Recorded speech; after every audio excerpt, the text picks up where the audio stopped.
When a waitress fleeing her past accepts a ride from a mysterious stranger in Santorini, she has no idea she's stepping into a carefully orchestrated trap. Marco Val didn't stumble into her restaurant by chance. He chose her, studied her, and decided she would be his. But what begins as calculated obsession transforms into something far more dangerous. Real love between a mafia heir who's never been refused and a woman who refuses to be owned. In a world where power is everything, can two people rewrite the rules before his enemies destroy them both? If you're ready for a story about dangerous obsession, impossible choices, and love that refuses to play by the rules, stay with me until the end. And don't forget to hit that like button and comment with your city so I can see how far this story travels. The Aegean sun had a way of bleaching things, whitewashing buildings until they gleamed, fading painted shutters to pastel ghosts, and stripping away the pretense people carried from other lives. Lena Hart had come to Santorini hoping it would do the same to her memories, but 6 months in, she'd learned that some stains ran too deep for even Greek sunshine to erase. She moved through the narrow streets of Oya with the practiced efficiency of someone who'd learned to make herself invisible. Head down, shoulders slightly hunched, favoring her left leg just enough that most people wouldn't notice unless they were really watching. The limp was a souvenir from her old life, along with the scar tissue around her heart and a bone-deep wariness of men who smiled too easily. The restaurant where she worked clung to the cliffside like a stubborn barnacle, its terrace offering postcard views of the caldera that tourists paid premium prices to photograph. Lena had stopped seeing the beauty months ago. Now it was just backdrop, as familiar and unremarkable as wallpaper. She arrived 40 minutes before her shift started, she always did, and began the opening routine with mechanical precision. "You're early again," Costa called from the kitchen, his Greek accent turning the words musical. He was the owner's nephew, kind in a distracted way, and one of the few people on the island who'd bothered to learn her name. "You know Dmitri doesn't pay you for this time." "I know." Lena didn't look up from the napkins she was folding into crisp triangles. "I just like being ready." What she meant was, she liked having control over something, anything, even if it was just the precise placement of silverware and the angle of wine glasses catching the afternoon light. Control had been in short supply in her previous life. The lunch shift started slow, a trickle of tourists seeking shade and overpriced seafood. Lena moved between tables with quiet competence, smiling on cue, reciting specials in carefully practiced English that buried most traces of her Kentucky accent. She'd become good at this. The performance of normalcy, the art of being pleasant without being memorable. Then he walked in. Lena noticed him immediately, though she tried not to. Something about the way he moved, controlled, deliberate, like a predator that had learned to walk among prey without alarming them. He wore black despite the heat. Black shirt with the sleeves rolled to reveal forearms corded with muscle. Black pants that probably cost more than she made in a month. Expensive sunglasses that hid his eyes. He was alone. In Lena's experience, men like this were never truly alone. They traveled with entourages, bodyguards, women draped on their arms like accessories. But this one moved through the scattered tables solo, ignoring the host's attempt to seat him near the railing with the view everyone wanted. Instead, he took the corner table tucked against the stone wall, partially shadowed by a climbing bougainvillea. The table that offered clear sightlines to the entrance and the rest of the terrace. Lena's stomach tightened with old instinct. She knew this type, had been burned by this type. Men who calculated angles and controlled exits, who chose corners over views because they valued tactical advantage over beauty. Men who were dangerous in ways that didn't announce themselves with raised voices or obvious threats. "I'll take table 7, she told Maria, the other server working the terrace. Maria glanced at the corner table, then at Lena with surprise. "Really? He looks like trouble, and probably a bad tipper." "I've got it." Lena was already moving, water pitcher in hand, professional smile fixed in place like armor. Up close, he was younger than she'd initially thought, maybe early 30s, with dark hair that needed cutting and a jaw that suggested Italian heritage. He'd removed the sunglasses, and his eyes were the color of espresso, intense and focused in a way that made her skin prickle with awareness. "Welcome to Ambrosia," Lena said, her voice pleasant and distant in the way she'd perfected. "Can I start you with something to drink?" Water is fine. His accent confirmed her guess. Italian, educated, with an undercurrent of something harder beneath the cultured pronunciation. And coffee, espresso if you have it. Of course.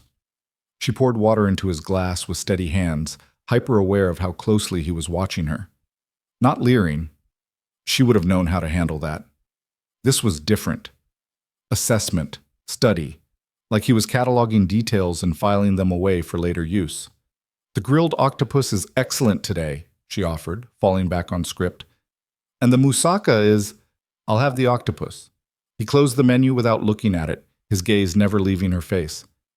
And whatever you think I should try, I'm told you have good instincts. The phrasing caught her off guard. Too personal, too knowing. I'm not sure what you mean.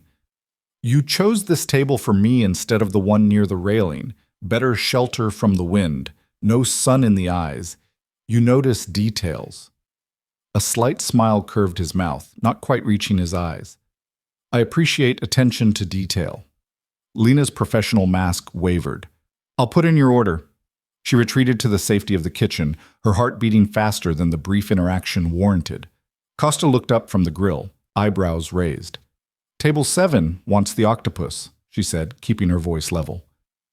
And he's strange. Watch him. Strange how? I don't know yet. Just watch him.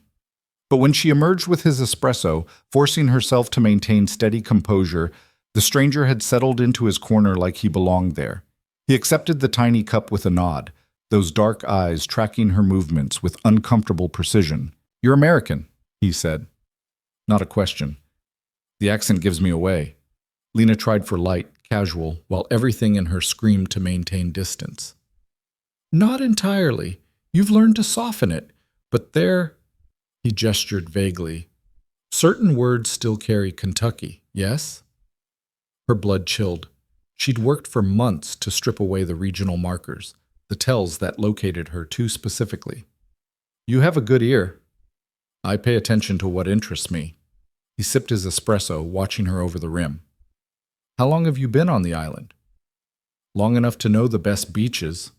Deflection, keep it tourist-friendly. If you're looking for recommendations, I'm looking for conversation. Direct, unapologetic.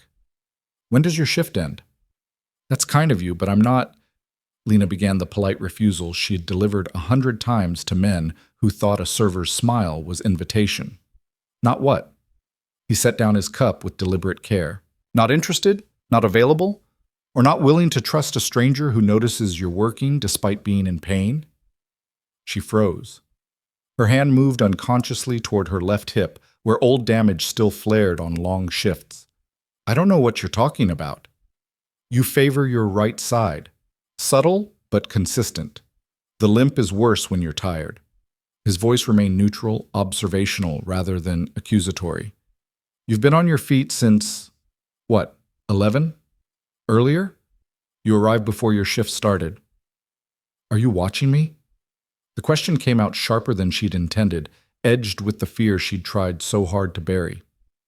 Now I am. He leaned back, somehow making the casual posture look elegant rather than relaxed.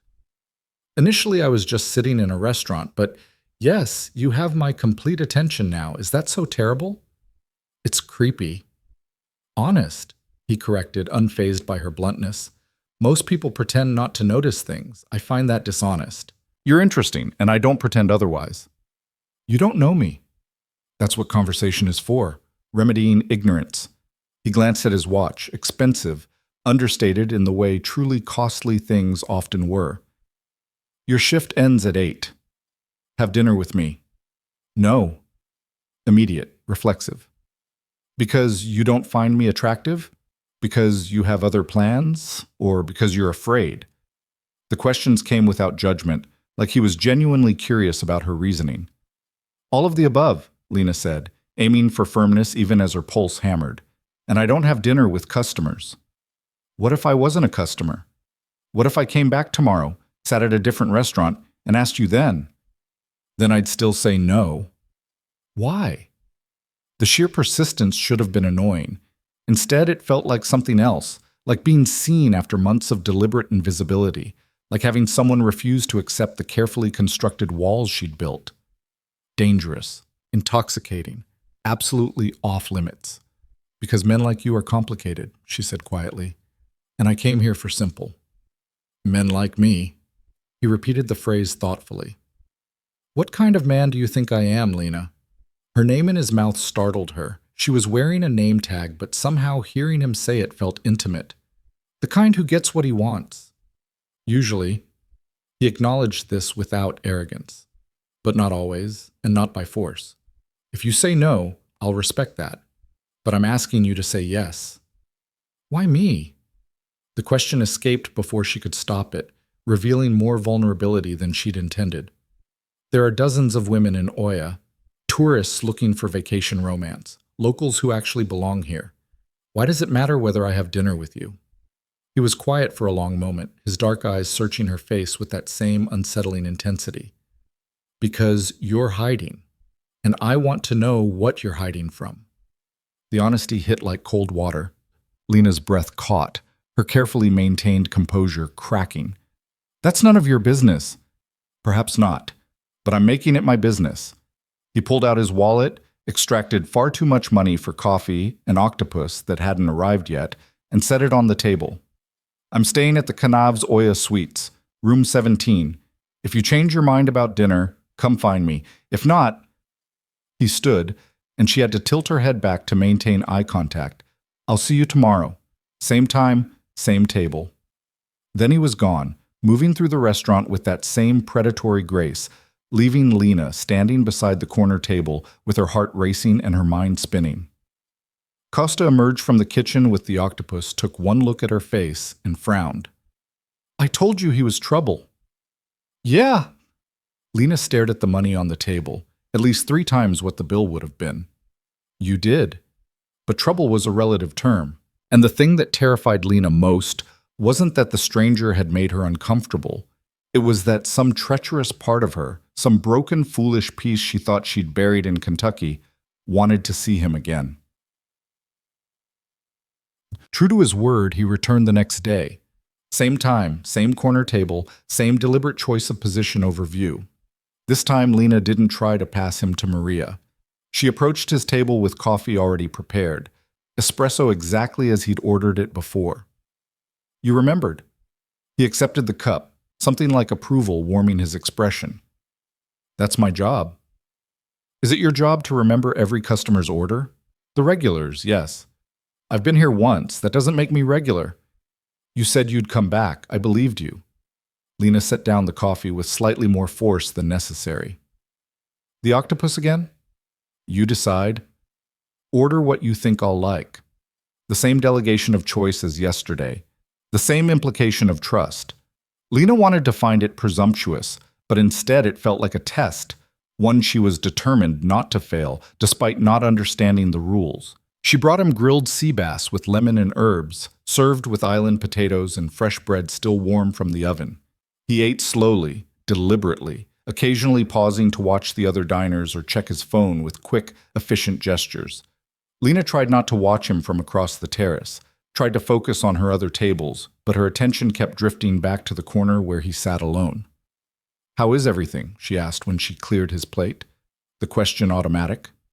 Perfect. Your instincts are excellent. He gestured to the empty chair across from him. Sit with me.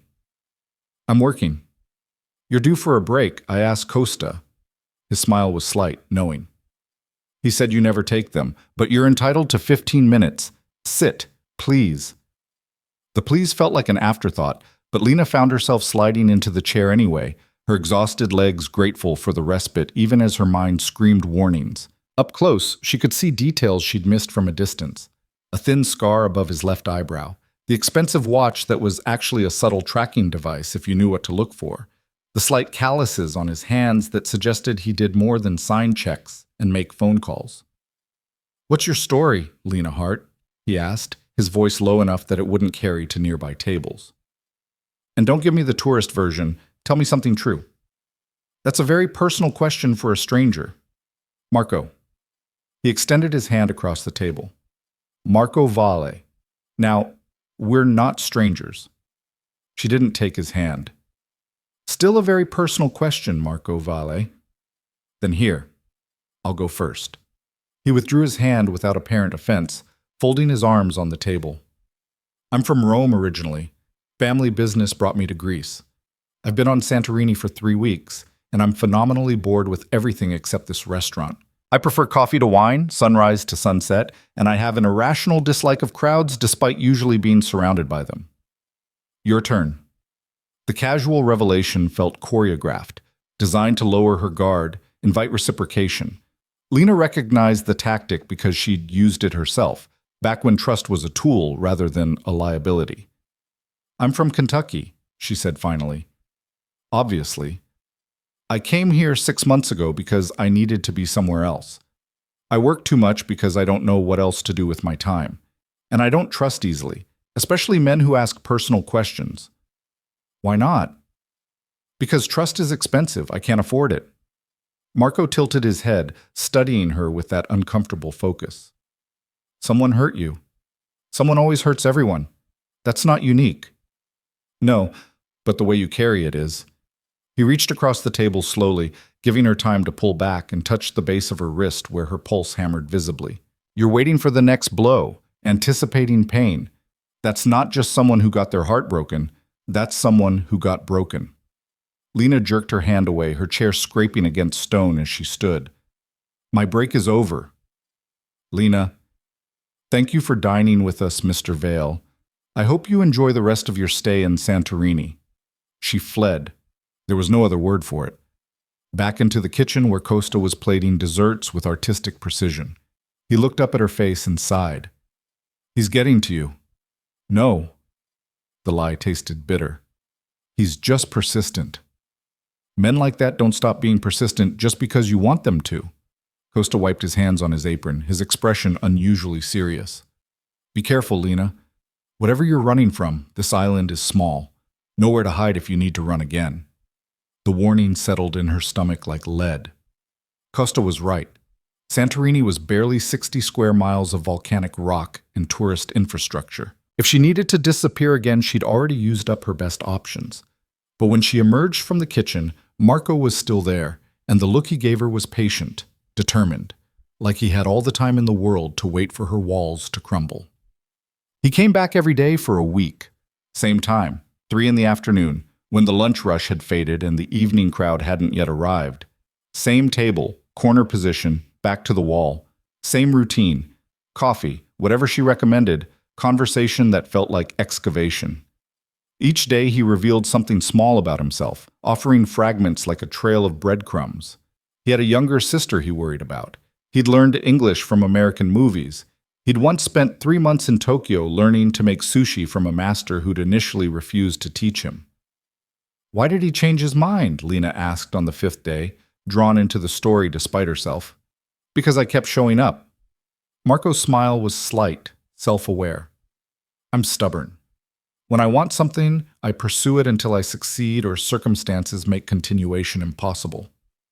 That's not stubbornness, that's obsession. Perhaps. The line between persistence and obsession is mostly about outcome. If I'd succeeded, people would call it dedication. Since I'm still pursuing, he gestured at the space between them, you call it obsession. I call it unsettling. But you're still here. He leaned forward, elbows on the table. You're still bringing me coffee and sitting with me when Costa forces you to take breaks. You're still curious about why a man who could have dinner anywhere keeps coming back to this terrace. Maybe I feel sorry for you, alone in a foreign country, eating by yourself every day. I'm rarely alone, Lena. I choose to be alone here, with you. The distinction felt important, weighted with meaning she didn't want to examine. And I think you know the difference. She did. That was the problem. Everything about Marco suggested control over his environment, his presentation, his carefully measured revelations. The fact that he kept returning, kept pursuing conversation with the burned-out waitress who'd given him every reason to lose interest meant something, meant he'd chosen this specific pursuit for specific reasons she didn't understand. On the 7th day, he changed tactics. Come with me, he said after finishing the lamb she'd recommended, pushing back from the table. Where? Away from here, Your shift ends in an hour. I'll wait.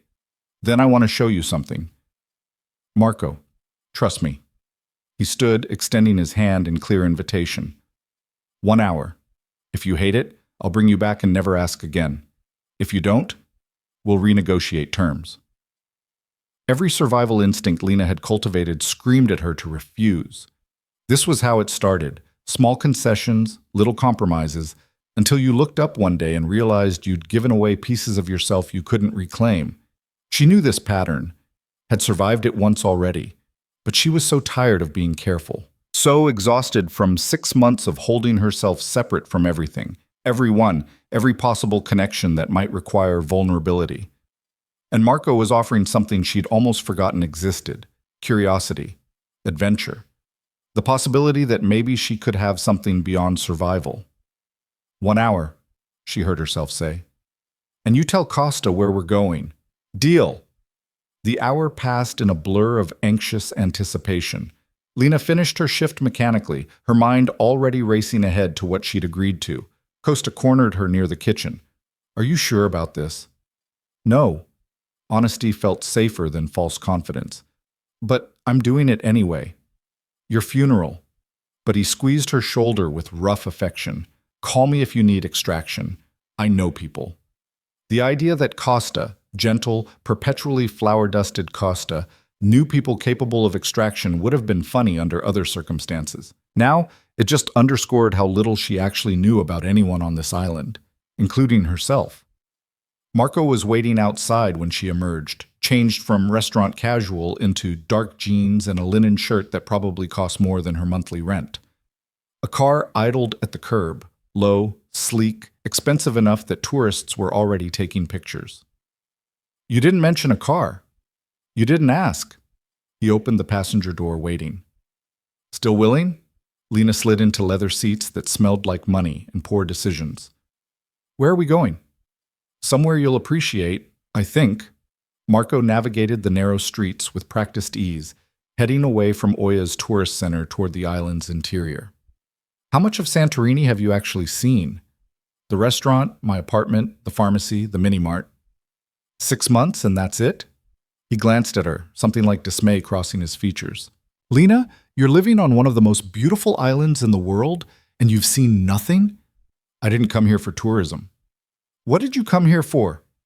The question hung between them as the road climbed higher, leaving behind the white buildings and blue-domed churches that filled every postcard. Here, the island showed its volcanic bones, red earth, rough stone, twisted vines clinging to terraced slopes. Distance, Lena said finally. I came here because it was far from where I'd been. Running from or running to? Does it matter? Yes. Marco's hand shifted on the wheel, his focus remaining steady on the winding road. Running from something means you're still connected to it. Running towards something means you're trying to build. I'm not building anything. I'm just existing. That's a waste. The bluntness stung more than anger would have. You don't know me well enough to make that judgment. Then let me know you better. That's what this is. He pulled off the main road onto a dirt track that looked like it led nowhere. Knowing you. The track ended at a cliff edge overlooking the sea. Marco killed the engine and sudden silence rushed in, just wind and waves and the distant cry of seabirds. He got out, came around to open her door like they were on a date, instead of whatever this actually was. This way. He led her along a narrow path that hugged the cliff, his hand occasionally steadying her when loose stones shifted underfoot. Lena tried not to notice how warm his palm felt against her lower back, how careful he was to match his pace to her limping gait. Finally, the path opened onto a hidden platform, natural stone worn smooth, overlooking nothing but sky and water stretching to infinity. How did you find this? Lena breathed, momentarily forgetting wariness in the face of devastating beauty. I asked a local where he'd proposed to someone he loved. He brought me here. Marco settled onto the sun-warmed stone, patting the space beside him. Said his wife cried for an hour when he asked her. Happy tears, he insisted. Lena sat, keeping careful distance between them. Are you planning to propose to someone? Not today. His smile was slight, amused. but I wanted to know where someone would come to do something important. Make a choice that mattered. The sunset was beginning, painting the sky in shades of orange and gold that seemed impossible, too saturated to be real. Lena watched colors bleed across the horizon and felt something shift in her chest, that old, dangerous hope trying to crack through protective ice. "Why did you really bring me here?" she asked quietly. Marco was silent for a long moment, his gaze fixed on the water.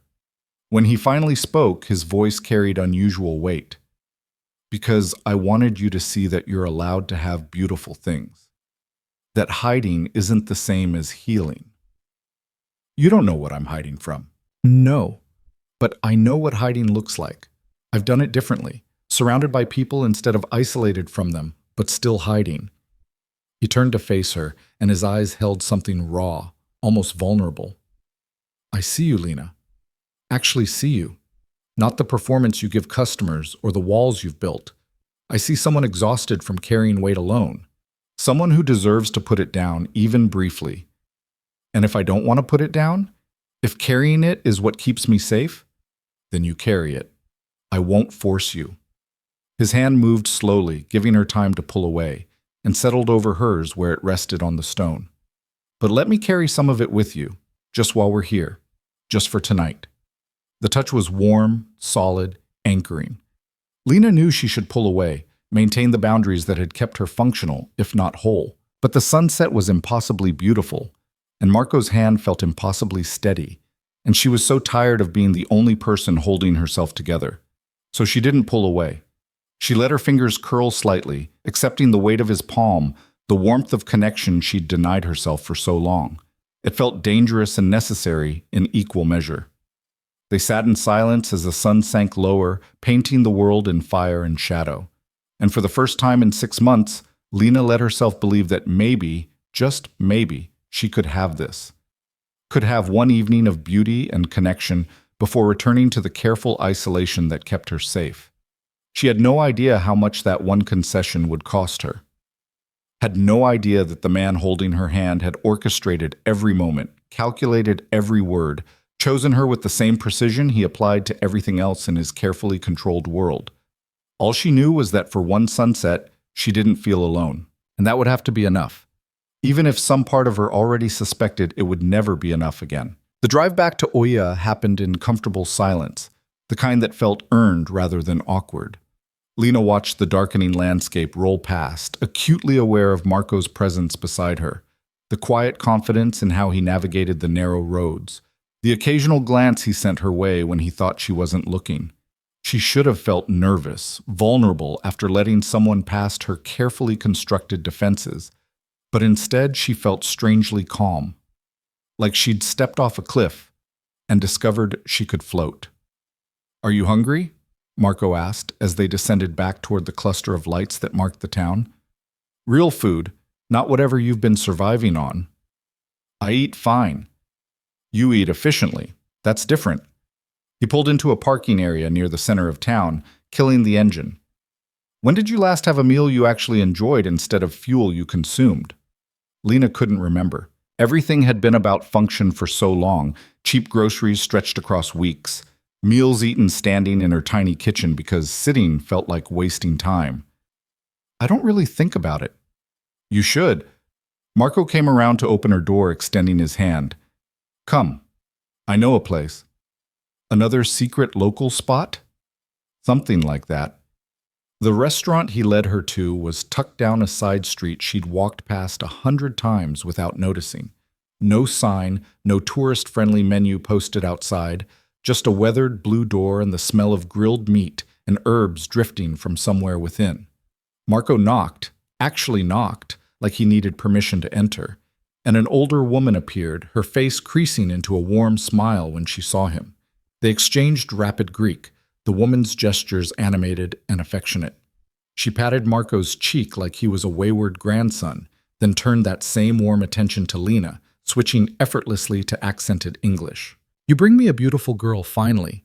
I was thinking maybe you prefer boys, always coming here alone." Yeah, this is Lena. Lena, this is Elena. Yes, you share a name. She feeds me when I get tired of hotel food." The old woman, Elena took Lena's hands in hers, studying her face with the kind of frank assessment that bypassed social pleasantries. Too thin and sad eyes, but good bones. We feed you, make you strong again. Before Lena could respond, Elena was ushering them inside to a small courtyard lit by strings of mismatched lights. A handful of tables occupied by what were clearly locals rather than tourists, the conversation flowing in Greek and cigarette smoke drifting toward the night sky. Elena seated them at a corner table. Of course, Marco would gravitate toward corners, and disappeared into the kitchen without taking their order.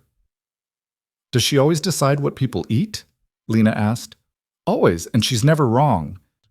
Marco poured water from a clay pitcher, his movements relaxed in a way she hadn't seen before. Here, in this hidden courtyard with its local crowd and family atmosphere, he seemed different, less controlled, more human. "I found this place my second day on the island. Been coming back ever since." 3 weeks, you said. That's a long time for business." "Business takes as long as it takes." Something shifted in his expression, a brief shadow crossing his features before the practiced calm returned. "I'm patient when I need to be." Elena returned with plates of food Lena hadn't ordered: grilled lamb fragrant with rosemary, roasted vegetables glistening with olive oil, fresh bread and creamy tzatziki, small pastries that smelled of honey and nuts. It was too much food for 2 people, extravagant in its abundance. "Eat," Elena commanded, then muttered something in Greek that made Marco laugh. "What did she say?" "That you look like you need someone to take care of you, and that I better be that someone or she'll adopt you herself." Lena felt heat rise in her cheeks. "I can take care of myself." "Of course you can. That's not the same as wanting to." Marco served her lamb with practiced ease, his attention focused on the task. "There's no weakness in accepting help, Lena," says the man who sits with his back to the wall and watches every entrance. His hand paused mid-motion, and when he looked up, something like respect warmed his dark eyes. "You noticed." "I noticed details, too." She accepted the plate, the smell making her stomach clench with sudden, fierce hunger. "You're careful, deliberate. Everything you do is calculated, including bringing me here. Does that bother you?" "I don't know yet." Lena took a bite of lamb, and the flavor exploded across her tongue. Rich, perfectly seasoned, so good it almost hurt. She closed her eyes, letting herself have this moment of pure sensory pleasure. "But I'm aware of it." They ate in companionable silence for a while, the courtyard's ambient noise, laughter, clinking glasses, rapid Greek conversations, creating a cocoon of normalcy around them. Elena returned periodically to refill their water, tisking at Lena's still full plate until she ate more. The old woman's maternal fussing should have felt intrusive, but instead it awakened something Lena had buried. The memory of being cared for, of mattering to someone beyond transactional relationship. "Tell me about your family," Marco said eventually, his tone casual but his gaze sharp. "Why?" "Because I want to know you. That includes where you came from." Lena set down her fork, the good food suddenly heavy in her stomach. "There's not much to tell. Small town, smaller opportunities. Parents who loved me but didn't understand me. I left as soon as I could." "And the limp? The way you flinch when men move too quickly?" The question was gentle but unrelenting. Lena's hands tightened in her lap, old fear sparking up her spine. "That's personal." "Everything interesting is personal." Marco leaned forward, and his voice dropped to that intimate register that felt like a physical touch. "I'm not asking you to relive trauma, Lena, but if we're going to know each other, really know each other, I need to understand what shaped you." "Why does it matter? I'm just a waitress you've been flirting with for a week." "You're not just anything, and this," he gestured between them, "isn't just flirting. You feel it too, or you wouldn't be here." He was right, and Lena hated that he was right.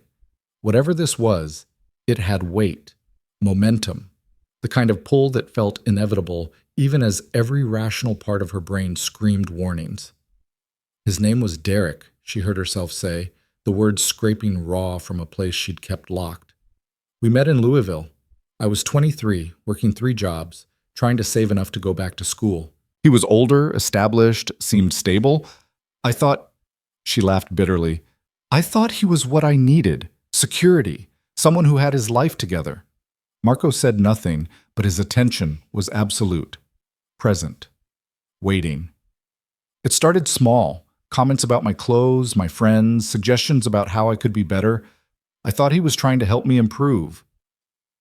Lena stared at her hands, at the faint scars across her knuckles from that last desperate fight. By the time I realized it was control, I was so isolated I didn't know how to get out. And then, her voice cracked. Marco reached across the table, covering her hand with his, and the warmth steadied her enough to continue. Then he got physical, not all at once, just enough to remind me he could, that I needed him, that no one else would want damaged goods.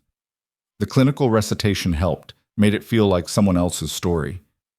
The limp is from when I finally tried to leave. He pushed me down concrete stairs, 3 fractures, soft tissue damage. The doctor said I was lucky it wasn't worse. How did you get away? My brother. He drove 12 hours straight when I called, showed up with a truck and 2 of his Marine buddies. Derek didn't try to stop us when there were 3 men who looked ready to kill him. Lena pulled her hand back, needing the separation. I stayed with my brother for a month, then I ran, saved every penny from settlement work and bought a one-way ticket to the furthest place I could afford. Ended up here. Does Derek know where you are? No, and I want to keep it that way. She met Marco's eyes, needing him to understand. That's why I don't do relationships, why I keep people at distance. I can't. I won't let someone have that kind of power over me again. Marco's expression had gone cold, his jaw tight with barely contained fury. But when he spoke, his voice remained carefully controlled. Thank you for trusting me with that. I know what it costs. Do you? Yes. He poured wine, when had Elena brought wine, and slid a glass toward her. My father was not a good man. Powerful, yes. Successful, certainly. But he confused control with love, possession with protection. I watched him destroy my mother slowly, methodically, under the guise of keeping her safe. She died when I was 17, and I promised myself I would never become him. The revelation hung between them, unexpected in its rawness. Lena studied Marco's face, seeing past the controlled exterior to something harder beneath. Did you keep that promise? I try. His smile was self-aware, edged with darkness. Every day I try. But his blood runs in my veins, and sometimes I feel his impulses. The need to control, to possess. I fight it, but it's there. That's honest. I won't lie to you, Lena, not about who I am or what I'm capable of. He raised his glass in a slight salute. You deserve honesty, even when it's uncomfortable. They drank, and Lena felt something shift between them. Not trust exactly. Trust would take time she wasn't sure she had to give. But understanding, recognition. 2 people who'd been shaped by violence and control, trying to navigate connection without repeating old patterns. Elena returned with dessert, baklava dripping honey, accompanied by small cups of strong coffee. She looked between them with knowing eyes, said something in Greek that made Marco shake his head, and disappeared again into the kitchen. What did she say this time? That we look at each other like people who've been lonely too long, and that I should stop being an idiot and kiss you before you remember you're supposed to be smart and leave. Lena's breath caught. Are you going to? Kiss you? Not tonight. Marco's eyes held hers, dark and intense. When I kiss you, Lena, it will be because you ask me to. Because you're absolutely certain you want my hands on you, my mouth on yours. I won't take that choice from you. The declaration should have felt patronizing, but instead it landed like a promise. Like he understood, really understood, what Derek had stolen and what she needed to reclaim. Agency, choice, the power to decide what happened to her own body. What if I never ask? Then I'll live with disappointment, but I won't push. He leaned back, breaking the intensity of the moment. I have patience, remember? I can wait. They finished dessert slowly, conversation drifting to safer topics. Books they'd read, places they wanted to visit, small details that built understanding without requiring vulnerability. By the time Elena shooed them out with wrapped leftovers and stern instructions to return soon, Lena felt wrung out and oddly peaceful, like she'd survived something difficult and come out intact. Marco drove her home through empty streets, pulling up outside the narrow building that housed her studio apartment. He made no move to get out, no assumption that the evening would continue. "Thank you," Lena said, surprising herself with how much she meant it. "For dinner, for listening, for not being him." Marco's voice was quiet. "That's a low bar, Lena." "Maybe, but it's where I'm starting. Then I'll meet you there." He reached across, tucking a strand of hair behind her ear with careful gentleness. "Sleep well. I'll see you tomorrow." It wasn't a question, but Lena found she didn't mind the presumption. "Same table?" "Always." She climbed out of the car, leftovers in hand, and watched him drive away before climbing the steep stairs to her apartment. The space felt smaller than usual, shabbier after an evening of beauty and good food and conversation that mattered. But it was hers, safe, controlled. Lena set the leftovers in her tiny refrigerator and caught sight of her reflection in the bathroom mirror. Her cheeks were flushed, her eyes brighter than they'd been in months. She looked almost alive. It terrified her. She'd come to Santorini to disappear, to exist in careful isolation until the damage Derek had done scarred over into something manageable. But Marco was making her visible again, drawing her out of protective numbness into feeling. And feeling meant risk, meant vulnerability, meant all the things she'd sworn to avoid. But as she lay in bed listening to the distant sound of the sea, Lena couldn't deny the truth. For the first time since leaving Kentucky, she wanted something beyond survival, wanted connection and conversation and the warmth of someone's hand steady over hers. She wanted Marco, and that want felt like the most dangerous thing she'd encountered yet. The next 2 weeks unfolded in a pattern that became its own kind of ritual. Marco appeared at the restaurant every afternoon, settling into his corner table with the ease of ownership. Lena served him, sat with him during breaks Costa increasingly insisted she take, and gradually led him into the careful fortress she'd built around herself. He took her to places tourists never saw. A tiny beach accessible only by a treacherous footpath, a vineyard run by an elderly couple who'd been making wine for 60 years, a monastery perched on a cliff where monks still kept bees and made candles the old way. Each destination felt chosen specifically for her, calculated to break through another layer of her defenses. And it was working. Lena found herself thinking about him during shifts, anticipating his arrival with something that felt dangerously close to excitement. She caught herself checking her reflection before he showed up, wearing the one dress she owned that wasn't stained with restaurant work. Small vanities she'd abandoned months ago suddenly mattered again. Costa noticed, of course. He cornered her one evening after Marco had left, his expression concerned. "You're falling for him." "I'm not." The denial came automatically, but even Lena heard the lie in it. "You are. And Lena, I like you. You're a good worker, a good person, but that man is not what he seems. None of us are what we seem." Lena wiped down tables with more force than necessary. "I'm being careful." "Are you?" "Because from where I'm standing, you look like someone walking into fire because it's warmer than being cold." The observation hit too close to truth. Lena stopped wiping, gripping the cloth tight. "What do you know about him?" "Nothing concrete, just instinct. The way other men look at him, like he's dangerous. The phone calls he takes outside, always in Italian, always tense. The fact that he's been here 3 weeks for business, but I've never seen him actually work." Costa's voice gentled. "I'm not saying he's a bad man, but I think he's a man with bad connections. And I don't want you caught in whatever web he's spinning. I can take care of myself." I know you can, but sometimes taking care of yourself means walking away before you're in too deep." Lena wanted to argue, to defend Marco and the careful way he'd approached her, the respect he'd shown. But Costa's warnings echoed doubts she'd been trying to ignore. Who was Marco really? What business kept him on a small Greek island for weeks? Why had he chosen her? A nobody waitress with nothing to offer except damage and distrust. That night, alone in her apartment, she did what she'd been avoiding. She pulled out her battered laptop and searched for him. Marco Vale, Rome, businessman. The results were sparse and carefully curated. A few photos from charity events, mentions in Italian business journals, a family name attached to import-export operations. Nothing specific enough to be revealing, nothing concrete enough to be damning. But the gaps told their own story.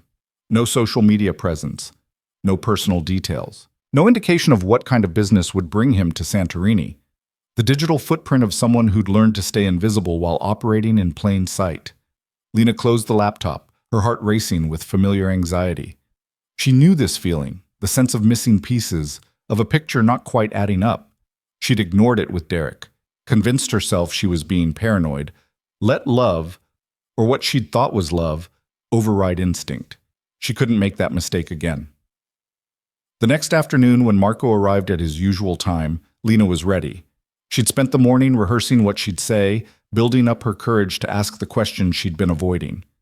"We need to talk," she said when she brought his coffee, her voice steady despite her racing pulse. Marco looked up, something shifting in his expression. "That sounds ominous." "Who are you really? Not the sanitized version you've been showing me." "The truth." He was quiet for a long moment, his dark eyes searching her face. Then he set down his cup with deliberate care. "Walk with me. Not here." "Marco, please, this conversation deserves privacy." Against her better judgment, Lena followed him out of the restaurant, down the winding streets toward the quieter edge of town. He led her to a small park overlooking the sea, empty in the afternoon heat. When he finally turned to face her, his expression was unreadable. "You looked me up." "Yes." "And found very little. Enough to know you're hiding something. Enough to wonder why a businessman from Rome spends weeks on a tourist island doing nothing visible." Lena crossed her arms, kneading the barrier. "So tell me, who are you?" Marco moved to the railing, staring out at the endless blue. "My family name is Vale. We've been in Rome for 4 generations, involved in various business interests. Import, export, real estate, construction. All legitimate, all properly documented. But legitimacy is complicated in Italy, especially when your family has been operating for nearly a century. Some of our early business partners were, let's say they had connections that would be problematic by modern standards." Lena's stomach dropped. "You're talking about the Mafia." "I'm talking about history, about the reality of doing business in post-war Italy, when the lines between legitimate enterprise and organized crime were deliberately blurred." He turned to face her, his expression grave. "My grandfather made choices I don't condone, built relationships with people I would never associate with. But he's dead, and I've spent the last decade cleaning up the mess he left." "That doesn't answer my question. Who are you now?" "Now? I'm a man trying to extract his family from obligations created before he was born. It's delicate work, dangerous work, the kind of thing that requires patience, careful negotiation, and time spent in places like Santorini meeting with people who can facilitate transitions." The explanation was smooth, practiced, just specific enough to feel truthful without revealing anything concrete. Lena wanted to believe him, but Costa's warnings echoed in her mind. "Why didn't you tell me this before?" "Because I wanted you to know me as Marco before you knew me as a Vale. Because the moment people hear my family name, they make assumptions. Judge me for my grandfather's sins." His voice carried real frustration. "I wanted you to see me, Lena. Just me." "But there is no just you. We're all the sum of where we come from, what shaped us." Lena moved closer, needing to see his eyes. "Are you dangerous?" "Yes." No hesitation, brutal honesty. "I'm capable of violence when necessary. I've hurt people who threatened what I'm trying to protect. I've made choices that keep me awake at night, but I've never hurt anyone who didn't deserve it, and I would never, never hurt you." "How do I know that?" Derek said the same things. That he'd never hurt me, that he only wanted to protect me. "Because Derek was a coward who hurt you to feel powerful. I don't need that. I have real power, the kind that doesn't require terrorizing someone weaker." Marco stepped closer, and Lena held her ground despite her instinct to retreat. "Ask me anything. I'll tell you the truth, even if it scares you away." "Are you in the Mafia?" "No. My family has historical connections, obligations I'm trying to dissolve, but I'm not a made man. I don't answer to anyone except myself." "Have you killed anyone?" His jaw tightened. "Yes. Twice. Both times defending myself or someone I cared about. Both times I had no other choice. Both times I reported it to authorities and faced legal scrutiny. Both times I was cleared. The clinical recitation should have terrified her. Instead, it felt honest in a way Derek's promises never had. Derek had lied with every breath, presented a false face while cultivating control. Marco was offering ugly truth, trusting her to handle it. "Why me?" Lena asked, the question she'd been carrying since that first afternoon. "Why pursue someone like me? You could have anyone." "Because you're real. You don't want anything from me except honesty and respect. You don't care about my name or my money or what I can provide." He reached out slowly, giving her time to pull away, and cupped her face with gentle hands. "You see me, Lena. The good and the damaged and everything in between. That's rare, precious, worth pursuing. I'm not some prize to be won. No, you're a woman who's been through fire and came out stronger, who built a life from nothing in a foreign country, who chose survival when giving up would have been easier." His thumb brushed her cheekbone, the touch feather-light. "You're extraordinary, and I'm selfish enough to want you in my life." Lena's breath caught, her heart hammering against her ribs. This was the moment, the point where she chose to trust or walk away. Every rational part of her brain screamed warnings, pointed to red flags and unanswered questions, and the sheer insanity of falling for someone with admitted violence in his past. But standing there with Marco's hands gentle on her face, his dark eyes holding nothing but raw honesty, Lena realized she'd already made her choice. Had made it that first sunset when she'd let him hold her hand. Had confirmed it through 2 weeks of careful courtship, of conversations that mattered, of being seen and valued for exactly who she was. "I'm terrified," she whispered. "Good. That means you're smart. If you weren't scared, I'd worry about your judgment. I don't know how to do this. Trust someone. Let them close. Then we'll learn together." Marco's smile was slight, almost vulnerable. "I don't know how to love someone without trying to control everything around them. We're both damaged, Lena. But maybe we can be damaged together and make something whole." She should say no. Should walk away while she still could, before attachment became dependency, before want became need. Should protect herself the way she'd learned to after Derek. Instead, Lena rose on her toes and pressed her lips to his, answering the question he'd been waiting weeks for her to ask. The kiss was gentle at first, tentative, both of them hyper-aware of how breakable this moment was. Then Marco's hand slid into her hair, and Lena's fingers gripped his shirt, and suddenly nothing was gentle anymore. The kiss deepened, urgent and claiming, months of isolation and careful distance burning away in the space between heartbeats. Marco kissed like he did everything, controlled but passionate, deliberate but consuming. His hand stayed in her hair, holding her steady, while his mouth explored hers with devastating thoroughness. When they finally broke apart, both breathing hard, Lena felt like she'd crossed a line she couldn't uncross, had given something she couldn't take back. "Stay with me tonight," Marco said, his voice rough. "Not for sex, just stay. Let me hold you. Let me show you that closeness doesn't have to mean danger." Lena nodded, beyond words, and let him lead her back through the winding streets to the hotel where he'd been staying. The suite was everything she'd expected. Expensive, carefully appointed, with a terrace overlooking the caldera. But Marco ignored the luxury, pulling her directly to the bedroom where he kicked off his shoes and stretched out on the bed, arms open in clear invitation. "Come here." She went, settling against his chest with her head tucked under his chin, his arms wrapped around her, solid and warm and careful. They lay there as afternoon faded to evening, as the sky outside turned gold, then purple, then black. Marco's hands traced idle patterns on her back, soothing rather than arousing, and Lena felt herself relax muscle by muscle.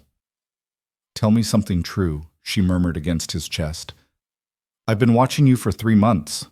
Lena went still. "What?" "The first time I came to the restaurant wasn't chance. I'd seen you before, tracked you, learned your routines." His voice remained calm, factual. "I know this sounds wrong, but I need you to hear all of it. I saw you one morning at the market, struggling with groceries and limping, and I wanted to know your story. So I found out where you worked, what shifts you took, what you liked. Then I planned an approach that would feel organic instead of stalking." Horror and fury warred in Lena's chest. She pushed away from him, scrambling off the bed. "You stalked me. You admit to stalking me and you think I'll just, what, accept it? I think you deserve the truth, even when it makes me look terrible. Marco sat up but made no move to follow her. Yes, I pursued you deliberately. Yes, I orchestrated our meeting. But everything after that first day was real, Lena. The conversations, the connection, what I feel for you, all real. How am I supposed to believe anything you say now? You've been lying since the beginning. I never lied. I just didn't tell you how we started. His expression was grave, accepting her anger without deflecting. I won't apologize for being attracted to you or for wanting to know you, but I'm sorry for not being honest sooner. You deserved better. Lena pressed her hands to her face, trying to process what she'd just learned. 3 months. He'd been watching her for 3 months before that first afternoon in the restaurant, had seen her broken and struggling and decided she was worth pursuing like some kind of project. This is exactly what Derek did. Isolate me, control me, make me dependent. It's not. Marco's voice was sharp. Derek lied to trap you. I'm telling you the truth to free you. You can walk out right now, and I won't follow, won't contact you again if that's what you want. The choice is entirely yours. How is that a choice when you've already manipulated everything? Because manipulation would be continuing to hide it. Letting you believe we met by chance. Building a relationship on a foundation of deception. He stood slowly, hands visible and non-threatening. I'm giving you all the information. The good, the bad, the uncomfortable truth about how I became interested in you. Now you decide if that's something you can accept or a line you won't cross. Lena's mind raced, trying to separate legitimate concern from trauma response, real danger from echoes of past pain. Marco had stalked her. There was no gentle word for what he'd done. But he'd also approached her with respect, given her agency, been honest even when honesty made him look terrible. He was offering truth and choice, the two things Derek had stolen. I need to think, she said finally. Of course. Marco grabbed his wallet and keys. Stay here or leave. Your choice. The room is yours for the night either way. I'll find somewhere else to sleep. Where will you go? Wherever I need to be to give you space to decide. He paused at the door, his expression unreadable. For what it's worth, I know I don't deserve your trust, but I want to earn it, Lena, however long that takes. Then he was gone, leaving her alone in the expensive suite with her thoughts and fears and the memory of his hands gentle in her hair. Lena sank onto the bed, her entire body shaking with reaction. She should leave, should run back to her tiny apartment, pack her meager belongings, and find another island, another country, another place to hide. But as she sat there in the gathering dark, one truth crystallized through the chaos. Marco had scared her, yes, had crossed boundaries and admitted to behavior that would send most people running, but he'd also given her something Derek never had. Complete honesty about who he was and what he'd done. Had trusted her with ugly truths and accepted her anger without trying to minimize or justify. That had to mean something, had to count for something in the calculus of trust. Lena didn't sleep that night, but she didn't leave either. And when dawn broke over the caldera, painting the white buildings golden pink, she finally knew what her answer would be. Marco returned to the suite just after sunrise, carrying coffee and pastries from a bakery Lena had never noticed despite walking past it daily. He looked exhausted, shadows under his eyes suggesting he'd slept as poorly as she had. When he saw her still there, curled in the chair by the window, watching dawn paint the caldera, something like relief flooded his features. You stayed. His voice was rough, uncertain in a way she'd never heard before. I stayed. Lena accepted the coffee he offered, wrapping her hands around the warm cup. But we need ground rules if this is going to work. Anything. No more secrets. I don't care how ugly the truth is, I need to know it. I can handle honesty. I can't handle being blindsided again. She met his eyes, needing him to understand how serious she was. And no more watching me without my knowledge. If you want to know something about me, ask. Don't spy. Agreed. Completely. Marco settled on the edge of the bed, maintaining distance. What else? I need space sometimes. When I say I need to be alone, you have to respect that without questioning my commitment or making it about you. This had been Derek's favorite manipulation. turning her need for breathing room into evidence that she didn't love him enough. My independence isn't a threat to us. Understood. I'll fight the impulse to fix or control, but I need you to call me on it when I slip. I'm not always aware when I'm being possessive. His honesty was disarming. What else? Lena took a breath, gathering courage for the hardest requirement. I need you to tell me about your business. The real business. Not sanitized versions. I need to know what you're actually involved in, who you're meeting with, what risks exist. If I'm going to be part of your life, I need complete transparency about what that means. Marco was quiet for a long moment, his expression unreadable. Then he nodded slowly. That's fair. And dangerous for you, but fair. Knowledge makes you a target, Lena. Are you sure you want that burden? I'm sure I can't be with someone whose life is a mystery. Derek kept me in the dark, used ignorance as a control mechanism. I won't do that again. She set down her coffee, her hands steadier than they'd been all night. So yes, I want the burden. I want the truth. Then you'll have it. Marco scrubbed a hand over his face, and Lena could see him making some internal decision. But not here. Not in Santorini. If we're going to have this conversation properly, you need to see my world. Understand it completely. What are you suggesting? Come to Rome with me. Meet my sister. See where I live. Understand the context of what I'm trying to do. A week. That's all I'm asking. If after a week you decide this life isn't something you want, I'll bring you back and we'll end things cleanly. The proposal was insane. She'd known him barely a month, had only learned yesterday that he'd been stalking her for months before that. Flying to Italy with him was exactly the kind of reckless choice that led to disaster. But it was also the only way to know for certain what she was getting into. Lena had learned the hard way that distance and mystery bred danger. If Marco was willing to show her his real life, family, business, all of it, that meant something. Meant he was serious about transparency, even when it cost him. 1 week, she said finally. But I'm buying my own return ticket, and I tell Costa where I'm going and check in daily. Non-negotiable. A smile ghosted across Marco's face, tired but genuine. You're smart to demand safety measures. I'll give you all my contact information, my sister's number, my home address. Anything that makes you feel secure. When would we leave?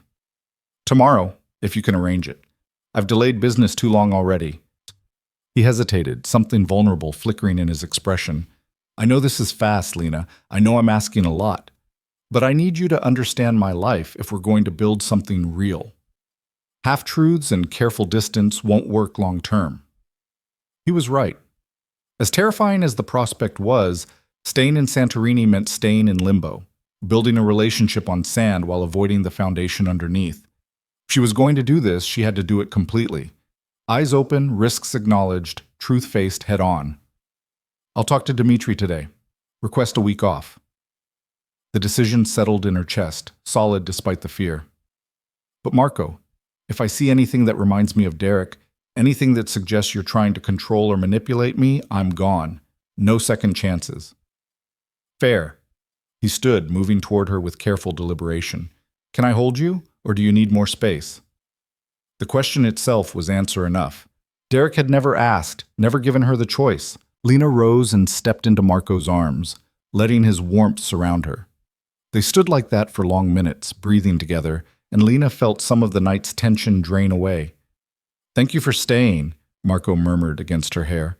I know what it cost you to take that risk. Thank you for telling me the truth, even knowing it might drive me away. They spent the rest of the day together, the air between them different now, weighted with both confession and commitment. Marco took her to lunch at Elena's courtyard restaurant, where the old woman beamed at them and piled their plates with enough food for 4 people. She said something rapid in Greek that made Marco laugh and Lena blush. She says you look less sad today, like someone finally convinced you it's safe to be happy. I'm not sure about happy, but maybe less afraid. Lena picked at the moussaka, her appetite returning after a sleepless night. Tell me about your sister. What's she like? Marco's entire demeanor softened at the mention. Isabella is 26, stubborn as hell, and smarter than I'll ever be.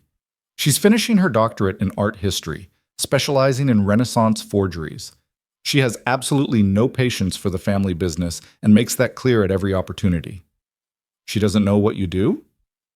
She knows the sanitized version, that I'm cleaning up grandfather's messes, extracting us from old obligations. She doesn't know specifics. I've kept her separate from anything dangerous. His expression tightened with old worry. She's the one pure thing in my life, Lena. The one person who exists completely outside the ugliness. Does she know about me? I told her I met someone. She's been demanding details for 2 weeks, threatening to fly to Santorini and investigate herself if I didn't produce you. Affection warmed his voice. She's going to interrogate you mercilessly. Fair warning. The idea of meeting Marco's sister should have terrified Lena. Instead, it felt oddly reassuring, evidence that he had family who cared about him, connections that humanized him beyond the controlled exterior he presented to the world. They walked through Oya afterward, Marco pointing out details she'd never noticed despite months on the island. The best place for sunset viewing, the shop that sold actual local pottery instead of mass-produced tourist trash, the tiny chapel where his business contact had gotten married the previous summer. He was showing her his Santorini, the island he'd come to know while pursuing her, and Lena felt herself softening further toward him. That evening, she made the call to Dmitri that would change everything. Her boss was surprisingly understanding about the sudden request for time off, his Greek-accented English warm with paternal concern. You go. Have adventure. Life is too short to work all the time. Then his tone sharpened slightly. But Lena, be careful. Men like your Marco, they are complicated. Beautiful, yes, but complicated. I know. I'm going in with eyes open. Good girl. You call if you need anything. Costa has friends everywhere, even Rome. The casual mention of Costa's mysterious connections made Lena smile despite her nerves. Apparently, everyone on this island had hidden depths and unexpected resources. Packing her meager belongings took less than an hour. 6 months in Santorini had taught her to live light, to keep possessions minimal and escape routes clear. She stood in her tiny apartment afterward, looking at the space that had been her refuge, and felt a pang of something like grief. This was the end of hiding, the end of careful isolation. Whatever happened in Rome would determine whether she could have a real life again or needed to run further. Marco picked her up before dawn, the streets of Oya still silent and shadowed. His car navigated the narrow roads with practiced ease, heading toward the small airport on the island's other side. Lena watched her adopted home disappear in the rearview mirror and tried not to think of it as goodbye. The flight to Rome was mercifully short, though Lena spent most of it gripping the armrest and trying not to catastrophize. Marco seemed to sense her anxiety, covering her white-knuckled hand with his own and maintaining a steady stream of quiet conversation that required minimal response. He talked about Rome's architecture, his favorite restaurants, the park where he ran most mornings, small details that painted a picture of his daily life. When they landed at Fiumicino, Lena's first impression of Rome was chaos, crowds and noise and rapid Italian flowing around her like water. Marco guided her through customs with easy confidence, his hand steady at her lower back, and Lena tried not to feel overwhelmed by how far she was from anything familiar. A car waited for them outside, sleek and black with tinted windows. The driver greeted Marco in rapid Italian, took their bags, and held the door with the kind of deference that spoke to long employment. Lena slid into leather seats that smelled expensive and tried to process that this was normal for Marco. Drivers and luxury and being treated like someone important. Nervous? Marco asked as the car merged into Rome's infamous traffic. Terrified, Lena admitted. Your world is very different from a restaurant in Santorini. My apartment is different. My life is different. But I'm the same man who sat at table 7 every afternoon and ate whatever you recommended. He squeezed her hand gently. Try to see past the trappings, Lena. The rest is just set decoration. Easier said than done. Rome unfolded outside the windows, ancient ruins butting against modern buildings, scooters weaving through traffic with suicidal confidence, gorgeous architecture everywhere she looked. The driver navigated it all with casual expertise, eventually pulling up outside a beautiful old building in what Marco said was Trastevere. I thought we'd go to your place first, Lena said, confused. This is my place. I own the top 2 floors. Marco helped her out of the car, grabbing their bags before the driver could. Isabella has the 3rd floor. She insisted on being close enough to interfere in my life regularly. The building's exterior was all old-world charm, aged stone and wooden shutters, flower boxes overflowing with blooms. Inside was equally beautiful, with soaring ceilings and original tilework that had to be centuries old. But it was the woman waiting in the foyer who captured Lena's attention. Isabella Vale was stunning, dark hair falling in waves past her shoulders, her brother's same espresso-colored eyes, dressed in casual elegance that probably cost more than Lena made in 3 months. She took one look at Lena and broke into a brilliant smile. Finally! Marco has been absurdly secretive, which meant you had to be either imaginary or too good for him. Her English was perfect, touched with British boarding school precision. I'm Isabella. Come, let me look at you properly. She crossed the foyer and took Lena's hand, studying her with frank curiosity that was somehow disarming rather than intrusive. You're prettier than he described, and you have kind eyes. That's important. Marco tends to attract sharks.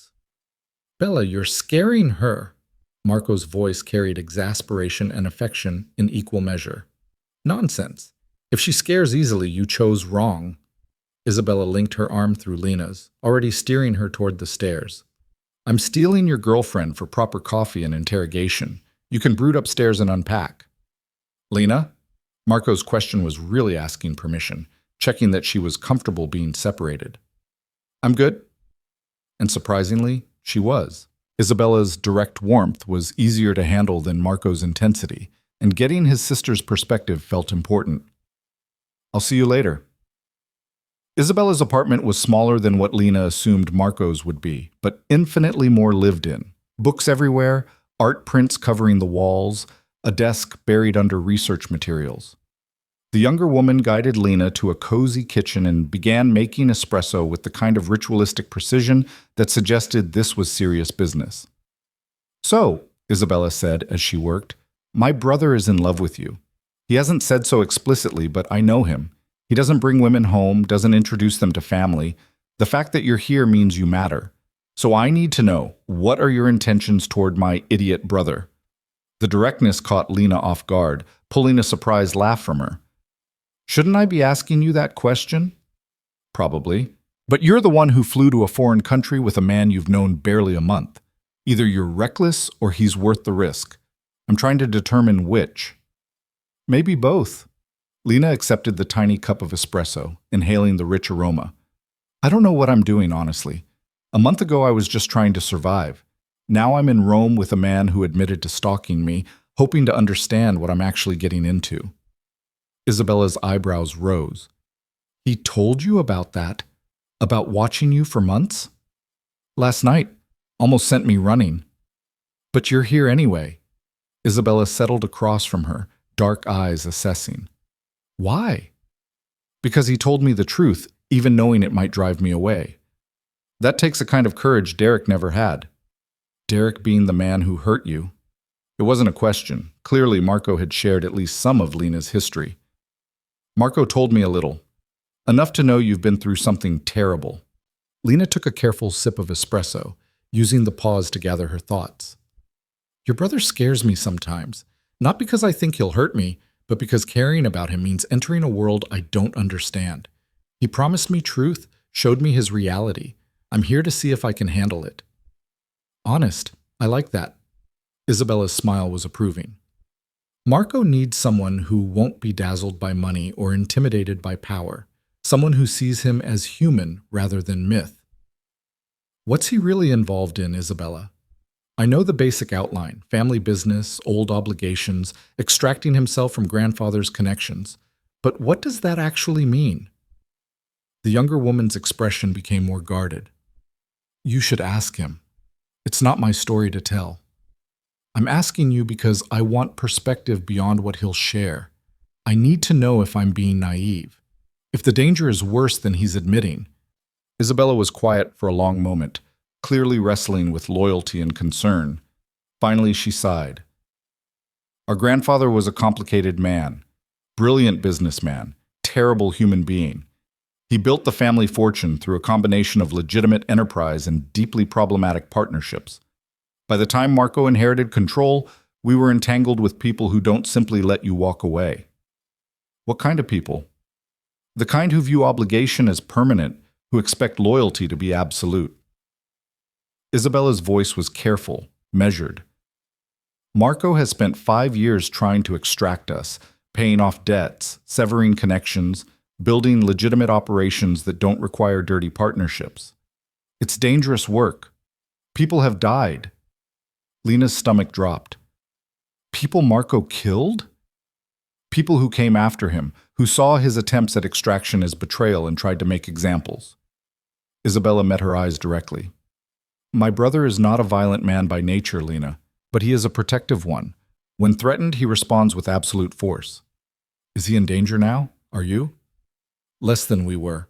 The work he's been doing in Greece is part of the final extraction, negotiating with people who can facilitate clean breaks from old partnerships. If it succeeds, we're free. If it fails, she left the sentence unfinished, but the implication was clear. Lena processed this information, trying to square it with the man who'd courted her so carefully over afternoon coffee. Why me, Isabella? Why pursue someone like me when he could choose someone from his world? Someone who understands this life? Because women from his world want what he can provide: money, status, connections. You wanted nothing from him, just honesty and respect. Isabella's smile turned sad. Do you know how rare that is? How exhausting it is to never know if someone loves you or what you represent. I'm not sure I love him. I barely know him. But you could. I see it in how you talk about him, wary but wanting, scared but still here. Isabella reached across and squeezed Lena's hand. Just be patient with him. He's learning how to be with someone without controlling everything.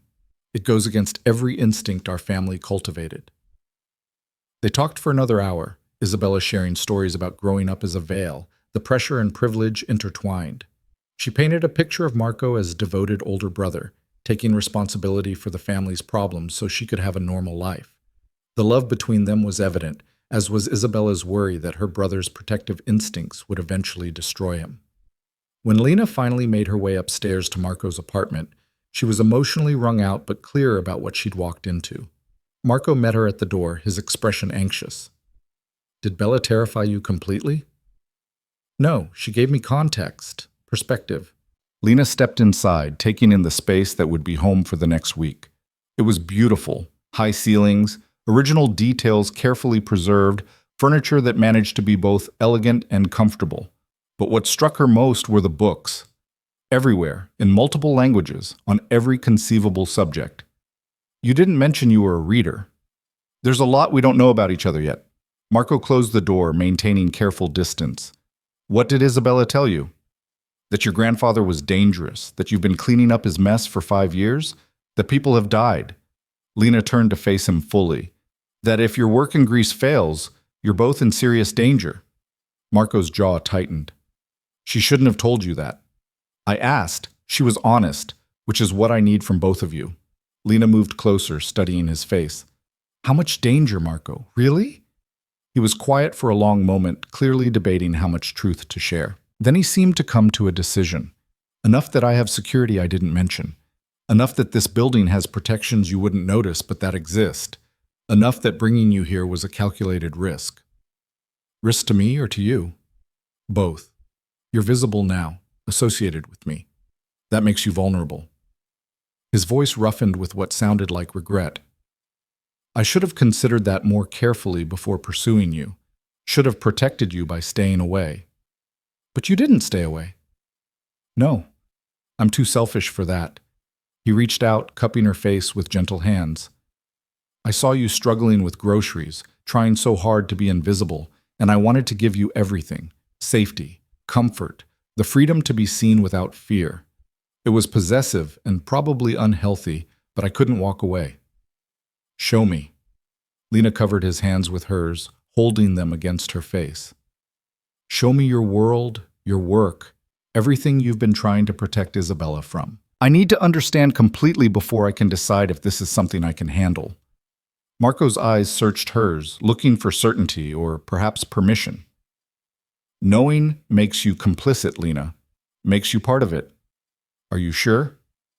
I'm sure I can't be with someone whose life is a mystery. Show me. He led her through the apartment to a study she'd initially missed. A beautiful room lined with floor-to-ceiling bookshelves, a massive desk facing windows that overlooked the Roman rooftops. Marco opened a drawer, withdrew a folder, and set it on the desk with careful deliberation. These are the families my grandfather partnered with, the obligations he created that I've been dissolving.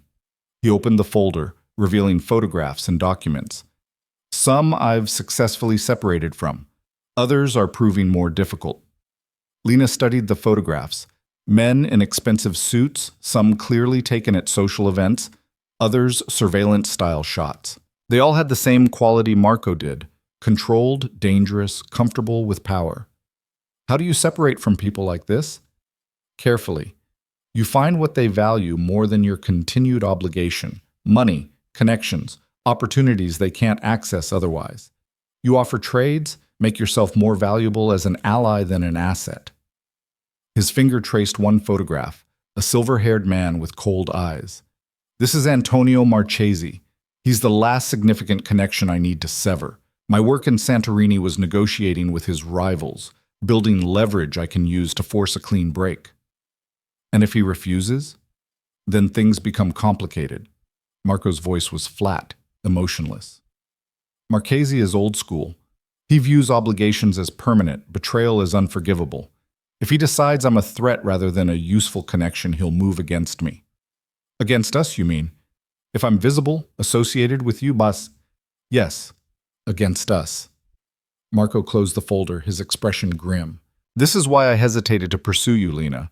Why even now part of me says I should send you back to Santorini and end this before you're in deeper. Being with me means accepting risk, real danger, not abstract possibility. Lena's mind raced, trying to process the magnitude of what he was sharing. This wasn't the sanitized version he'd given her on the terrace in Santorini. This was real. Concrete danger from people who solved problems with violence. She should be terrified. Should be running for the door. Instead, she felt strangely calm.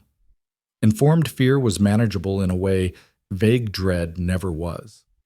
At least now she knew what she was facing. What happens next? With Marchesi? With your extraction? I have a meeting tomorrow night. Final negotiation with someone who can provide leverage Marchesi can't refuse. Marco hesitated, then continued. I want you to come with me. Not to the meeting itself. You'll wait somewhere safe with security. But I need you to see this part of my life. Understand what I do and how I operate. Why? Why not keep me separate like you did with Isabella? Because you asked for complete transparency, and because he pulled her close, resting his forehead against hers, because if we're going to build something real, you need to see all of me, even the parts I'm not proud of. Lena's heart hammered against her ribs, but she nodded. Okay, show me. They spent the rest of the day in strange domesticity, Marco cooking dinner in a kitchen that was clearly well used despite his wealth, Lena curled on the couch reading while he worked at his desk, comfortable silence settling between them. It felt surreal, this glimpse of what normal could look like with him. But underneath the calm surface, tension hummed. Tomorrow night she would see him in action, would understand what he actually did when he negotiated with dangerous men. That night, they shared his bed platonically again, Marco's arms wrapped around her while she processed everything she'd learned. His breathing eventually evened into sleep, but Lena stayed awake, staring at the ceiling and wondering if she was brave or simply foolish. She'd come to Rome seeking truth. Now she had it: dangerous, complicated, utterly overwhelming truth. The question was whether she could handle it, or if knowing would prove more terrifying than ignorance had ever been. The next evening arrived too quickly. Marco dressed in dark, expensive clothes that transformed him from the man who'd courted her over coffee into something harder, more dangerous. Lena watched him check a gun, actually seeing him armed sent ice through her veins, and tuck it into a holster beneath his jacket. You don't have to come, Walt, he said, catching her expression. Yes, I do. Lena smoothed her dress. Isabella had insisted on lending her something appropriate, beautiful, and clearly expensive. I asked for this. The drive across Rome was tense and silent. Marco's driver navigated with the same ease as before, But now Lena noticed the second car following them, the way the driver constantly scanned their surroundings. Security measures she'd missed before, now glaringly obvious. They stopped at an upscale restaurant, the kind with discreet entrances and tables spaced for private conversation. Marco helped her out, his hand steady at her back, and spoke quietly to someone Lena hadn't noticed, a man in a dark suit who'd materialized from the shadows. "This is Paolo. He'll stay with you in the private dining room upstairs. If anything goes wrong, he'll get you out." Marco's voice was steady, but his eyes were worried. "I shouldn't be more than an hour. What do I do if something happens to you?" "Paolo has instructions. He'll take you to Isabella, who has additional instructions. You'll be safe regardless of what happens to me." He cupped her face, pressing a brief, fierce kiss to her forehead. "But nothing will happen. This is just negotiation." Negotiation that required armed security and evacuation plans. Lena wanted to argue, to demand he not go into whatever danger waited downstairs. But this was his life, his work. She'd asked to see it, had demanded transparency. Paolo guided her upstairs to a private room with a view of the restaurant below. She could see Marco descending to a corner table. Of course he'd choose the corner, where two men already waited. One was older, distinguished, the other younger and harder looking. Marco greeted them with the kind of controlled courtesy that suggested high stakes and careful maneuvering. "Who are they?" Lena asked Paolo, who'd taken position by the door. "Business associates." "Better you don't know more." His English was accented but clear, his attention focused on the scene below. Lena watched Marco settle into negotiation, his body language confident but not aggressive. She couldn't hear the conversation, could only observe gestures and expressions. The older man seemed skeptical, the younger one openly hostile. Marco remained calm, saying something that made the older man laugh and the younger one scowl. The meeting stretched past an hour, past two. Lena's anxiety ratcheted higher with each passing minute. Then suddenly the older man stood, extending his hand. Marco shook it, the gesture formal and binding. Whatever had been negotiated, they'd reached agreement. Relief flooded through Lena so intensely her knees went weak. Paolo smiled slightly, apparently reading the same signals. "Good meeting. Vale is very skilled at this." Marco appeared upstairs 10 minutes later, some of the tension gone from his shoulders. He crossed immediately to Lena, pulling her into a tight embrace. "It's done. Marchese will agree to terms. We're free." The words were muffled against her hair, but the emotion behind them was unmistakable. 5 years of work, and we're finally free.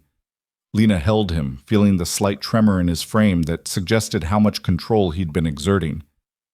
"What did you offer him?" "Access to shipping routes his organization needs, connections with Greek partners that are more valuable than our continued obligation, and a substantial cash payment that makes severing ties profitable rather than insulting." Marco pulled back, his hands framing her face. He agreed. It's over. The drive home was jubilant, Marco's careful control cracking to reveal genuine happiness.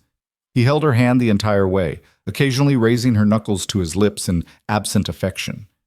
When they reached the apartment, Isabella was waiting, and the siblings embraced with uncharacteristic emotional display. "We're really free?" Isabella's voice was thick with tears. "Completely?" "Completely. The contracts will be signed next week, but Marchese's word is binding. It's done, Bella. You're safe." They celebrated with expensive wine and takeout from Isabella's favorite restaurant. The three of them sprawled in Marco's living room, talking and laughing. Watching the siblings together, seeing Marco relaxed and genuinely happy, Lena felt something shift in her chest. This was what freedom looked like for them. Not wealth or luxury, but the simple ability to live without constant threat. Later, after Isabella had gone downstairs and they were alone, Marco pulled Lena into his lap, his arms wrapped securely around her. "Thank you for being here, for seeing that and not running." His voice was quiet, intimate. "I know it was frightening." "It was. But I understand now.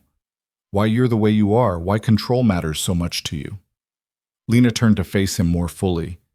"You've been responsible for your sister's safety since you were barely an adult. That's enormous pressure. It shaped everything. Every choice. Every calculated risk." His thumb traced her cheekbone gently. "Including pursuing you. I saw someone strong who'd survived trauma, and I wanted that strength in my life. Wanted to protect it, nurture it. Probably wanted to control it too, if I'm being honest. Probably, Lena agreed softly. But you're trying not to. That matters.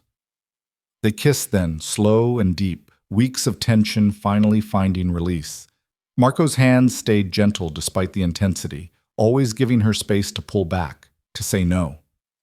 The consideration, the constant awareness of her autonomy melted something in Lena's carefully protected heart.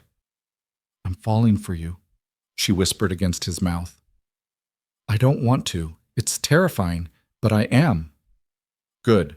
Because I fell for you months ago, watching you struggle with groceries and refusing to give up. His smile was soft, almost vulnerable.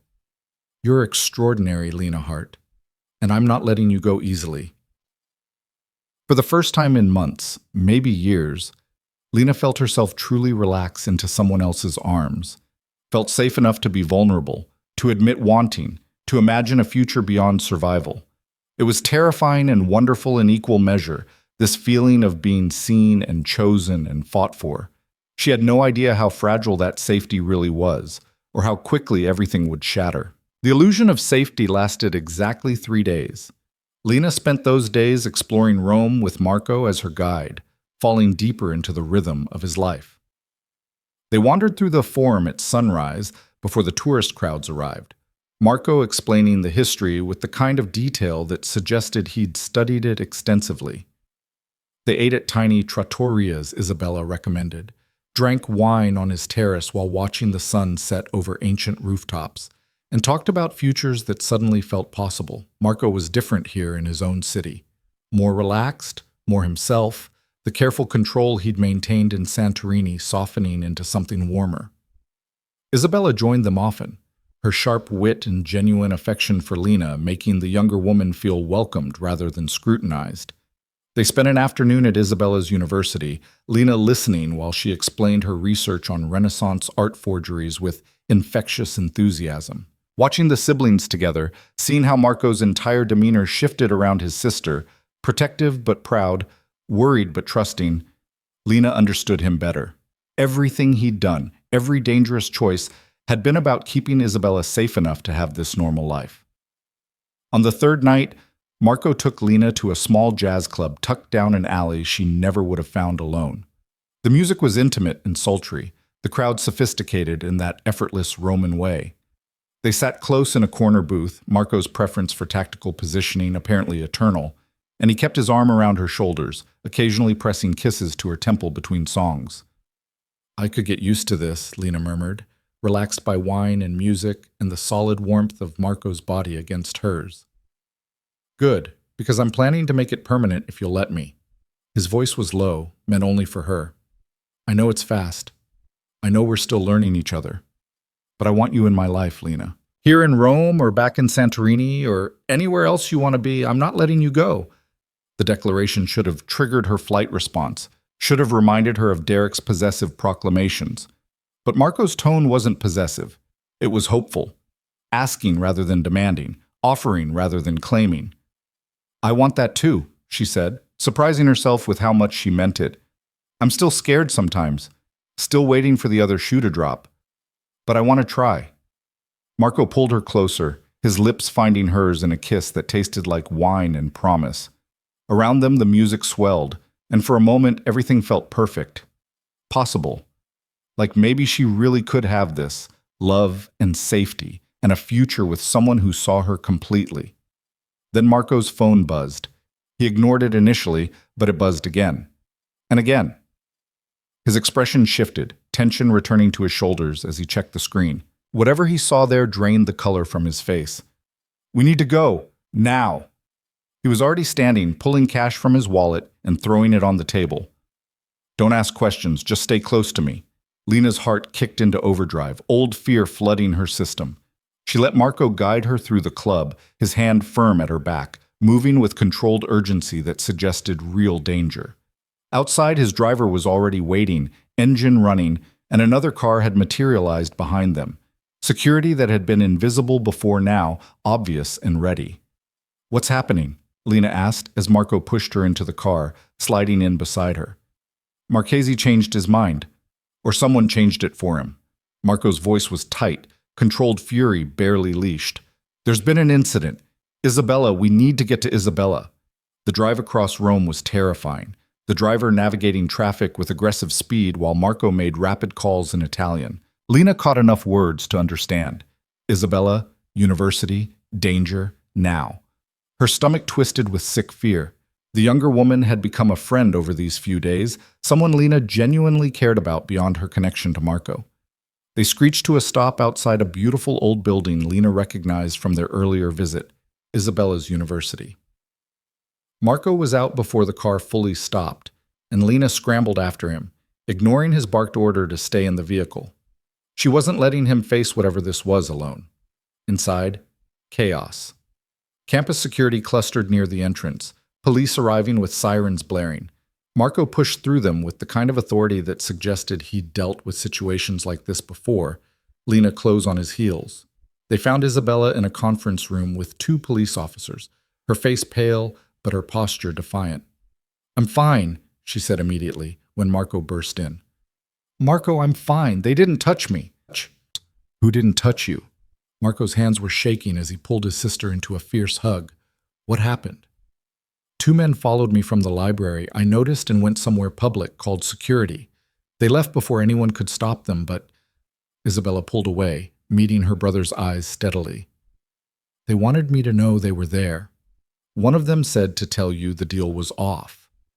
Marco's expression went absolutely cold, rage so tightly controlled it was terrifying. "Did they hurt you? Touch you at all?" "No, just scared me." Made their point. Isabella's voice wavered slightly, betraying the fear she was trying to hide. "What's happening? You said we were free." "We were supposed to be." Marco turned to the police officers, switching to rapid Italian. The conversation was tense, his gestures sharp with barely contained violence. Finally, he turned back to his sister, his voice carefully controlled. "You're coming home with me, tonight, and you're not going anywhere alone until this is resolved." "Marco, I have classes, research, I don't care.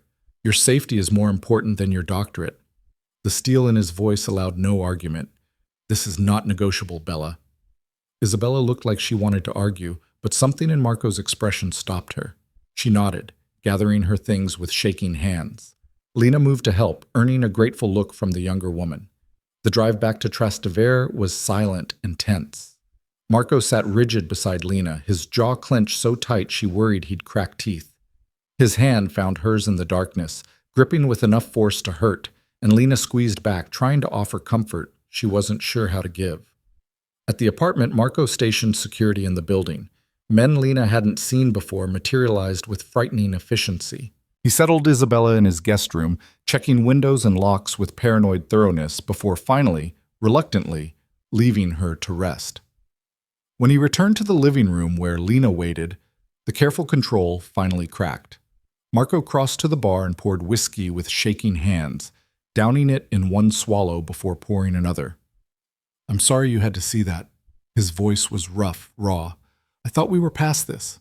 Thought I'd finally gotten us clear." "What does this mean?" The men following Isabella, the message. "It means Marchese was pressured to renege.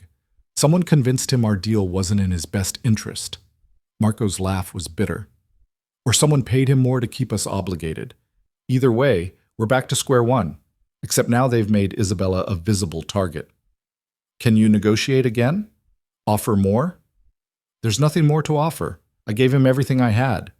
Marco set down his glass with enough force to crack it. "They don't want money or connections anymore, Lena. They want control. Want to remind me that obligations are permanent, that I don't get to walk away just because I've decided I'm done." Lena watched him pace, seeing the careful composure she'd come to associate with Marco disintegrate into something rawer. This was what he'd been protecting Isabella from, not just physical danger, but this crushing weight of responsibility, the impossible burden of keeping someone safe in a world where safety was never guaranteed. "What are you going to do?" "Whatever I have to." Marco stopped pacing, turning to face her. "I need to handle this, Lena, and I need you somewhere safe while I do." "You're sending me away." Not a question. She could hear it in his voice, see it in the way he was already putting distance between them. I'm protecting you. There's a difference. He crossed to her, his hands gentle despite the tension radiating from him. These people have made Isabella a target to get to me. If they know about you, and they will know about you, they'll use you the same way. I can't let that happen. So what, you just ship me back to Santorini and handle this alone?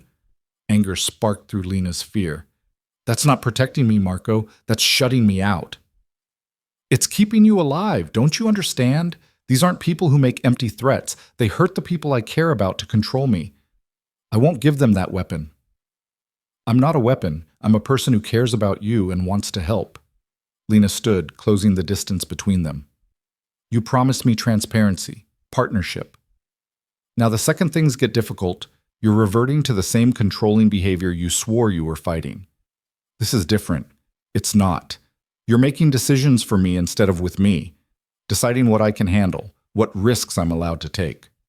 Her voice shook, but she pushed forward. I asked you not to do this, Marco. I told you my independence wasn't a threat to us. Your independence doesn't matter if you're dead. The words came out harsh, desperate. I can't protect you and fight them simultaneously. I need you somewhere safe so I can focus on ending this without worrying you'll be collateral damage. Then teach me to protect myself. Give me tools, resources, whatever I need, but don't send me away like I'm a problem to be solved. Lena grabbed his arms, forcing him to look at her. I'm not Isabella. I'm not some innocent you need to shield from reality. I've survived violence before. I can handle this. You shouldn't have to. Marco's voice cracked, and suddenly he wasn't the controlled businessman anymore, but just a man terrified of losing someone he loved. I brought you into this. My choices, my past, my inability to fully extract us from my grandfather's poison. You should be safe in Santorini, living a quiet life, not caught in my mess. But I'm not in Santorini. I'm here with you by choice. Lena softened her voice, seeing past his anger to the fear underneath. I know you're scared. I know you want to protect everyone you care about, but you can't do that by pushing us away. I don't know how else to do this. The admission cost him. She could see it in the way his shoulders slumped. Every instinct I have says to lock you and Bella in a fortress until I've eliminated every threat. I know that's wrong. Know it's the same controlling behavior my father used, but I don't know how to keep you safe without controlling everything. Lena pulled him down to sit beside her, keeping his hands clasped in hers. You start by talking to me, telling me what you're planning, what the risks are, what I need to know. You give me information and let me make informed choices instead of making them for me. Marco was quiet for a long moment, clearly warring with himself. Finally, he nodded slowly. Marchese was pressured by someone higher up the chain, someone who wants to keep the Vale family obligated because we're useful. I need to find out who and convince them we're more valuable as allies than assets. How do you do that? Carefully. I have contacts who can help, people positioned to gather information without exposing themselves. Once I know who's pulling strings, I can negotiate directly. His jaw tightened. Or eliminate them if negotiation fails. The casual mention of elimination, of killing, should have horrified Lena. Instead, she found herself analyzing it practically. What's the timeline? How long until you have answers? Days, maybe. A week at most. Marco studied her face, looking for judgment or fear. You're really okay with this? With what I might have to do? I'm okay with you doing what's necessary to protect your family. I'm not okay with being shut out of the process. Lena squeezed his hands. So here's what's going to happen. You're going to do what you need to do. I'm going to stay here with Isabella. Safety in numbers, right? We'll have security. We'll be careful. And you'll check in regularly so I know you're alive. Deal? You're terrifying when you're decisive. But Marco's smile was real, some of the tension easing from his features. Are you sure? I can arrange for you to be somewhere truly safe, somewhere they'd never think to look. I'm sure. Besides, Isabella needs someone with her who isn't going to treat her like fragile glass. She's scared, Marco. She needs a friend, not just a guard. The observation seemed to hit home. Marco glanced toward the guest room where his sister was presumably trying to sleep, his expression anguished. I failed her. I promised to keep her safe, to give her a normal life, and now she's a target because of me. You haven't failed anyone. You've protected her for years, given her opportunities most people never have. This setback doesn't erase everything you've done. Lena cupped his face, making him look at her. But you need to let her be part of the solution instead of just something to protect. She's strong, Marco. Trust that. They sat together in the quiet apartment, Marco's head eventually coming to rest on Lena's shoulder while she ran her fingers through his hair. Outside, Rome continued its eternal rhythm, traffic and voices and life, carrying on despite the small drama unfolding in one apartment. Lena felt the weight of what she'd committed to settling on her shoulders. She'd inserted herself into a dangerous situation. Chosen to stay when running would have been smarter. But looking at Marco's exhausted face, feeling the way he'd finally let himself be vulnerable with her, she knew she'd made the right choice. Whatever happened next, they'd face it together. That had to count for something. The next morning brought harsh reality. Marco was up before dawn, already dressed and armed, when Lena stumbled into the kitchen seeking coffee. He'd transformed back into the controlled businessman, every trace of last night's vulnerability buried beneath professional competence. I have meetings today. Security will stay with you and Bella. Don't go anywhere without them. He poured her coffee with automatic precision. Paolo is in charge. He has instructions to get you both out of Rome if anything seems wrong. Where are you going? To gather information, call in favors, start mapping who's behind Marchese's reversal. Marco set the coffee in front of her, his expression unreadable. I'll be back tonight. Maybe late, but I'll be back. Be careful. Lena caught his hand before he could pull away. I mean it. Don't take unnecessary risks. Define necessary. His smile was slight, dark. Everything's a risk at this point. He left before she could respond, and Lena heard the security detail moving into position outside. She'd committed to staying, to being part of this, but the reality of armed guards and dangerous meetings made it feel suddenly very real. Isabella emerged an hour later, looking exhausted but determined. She'd clearly been crying. Her eyes were red-rimmed and puffy, but her voice was steady when she spoke. Marco left already? Early meeting. He said we're supposed to stay put with security. Lena poured coffee for Isabella, noting how the younger woman's hands shook slightly as she accepted it. How are you doing? Furious, terrified, guilty. Isabella slumped into a chair, her usual polished composure absent. Marco has been trying to extract us for years. He's sacrificed everything, relationships, opportunities, his own happiness, to keep me safe. And now I'm the weak point they're using against him. You're not a weak point. You're his motivation. There's a difference. Is there? Because from where I'm sitting, I'm the reason he can't walk away. The leverage they use to keep him obligated. Bitter tears tracked down Isabella's face. Maybe I should leave. Disappear somewhere they can't find me. Remove myself from the equation. And break Marco's heart in the process? Make him think he failed to protect you? Lena moved to sit beside her, taking the younger woman's hand. That's not the answer, Isabella. Running doesn't solve this. What does? We can't negotiate with people who view us as property, can't fight them without becoming what we're trying to escape. Isabella's voice cracked. I just want my brother to be free, to have a life that isn't defined by our grandfather's sins. They sat together in the quiet kitchen, two women caught in a situation neither had created, but both had to survive. Lena found herself thinking about patterns, how Derek had isolated her, controlled her, made her feel like a burden, how different this was, and yet how some dynamics remained the same. The key was choosing to be part of the solution instead of accepting the role of victim. Tell me about your research, Lena said finally. You were so excited about it the other day. Tell me what you're working on. Isabella looked surprised by the subject change, but slowly began talking about Renaissance forgeries, about how she was developing techniques to identify fakes that had fooled experts for centuries. As she talked, animation returned to her face, passion replacing fear.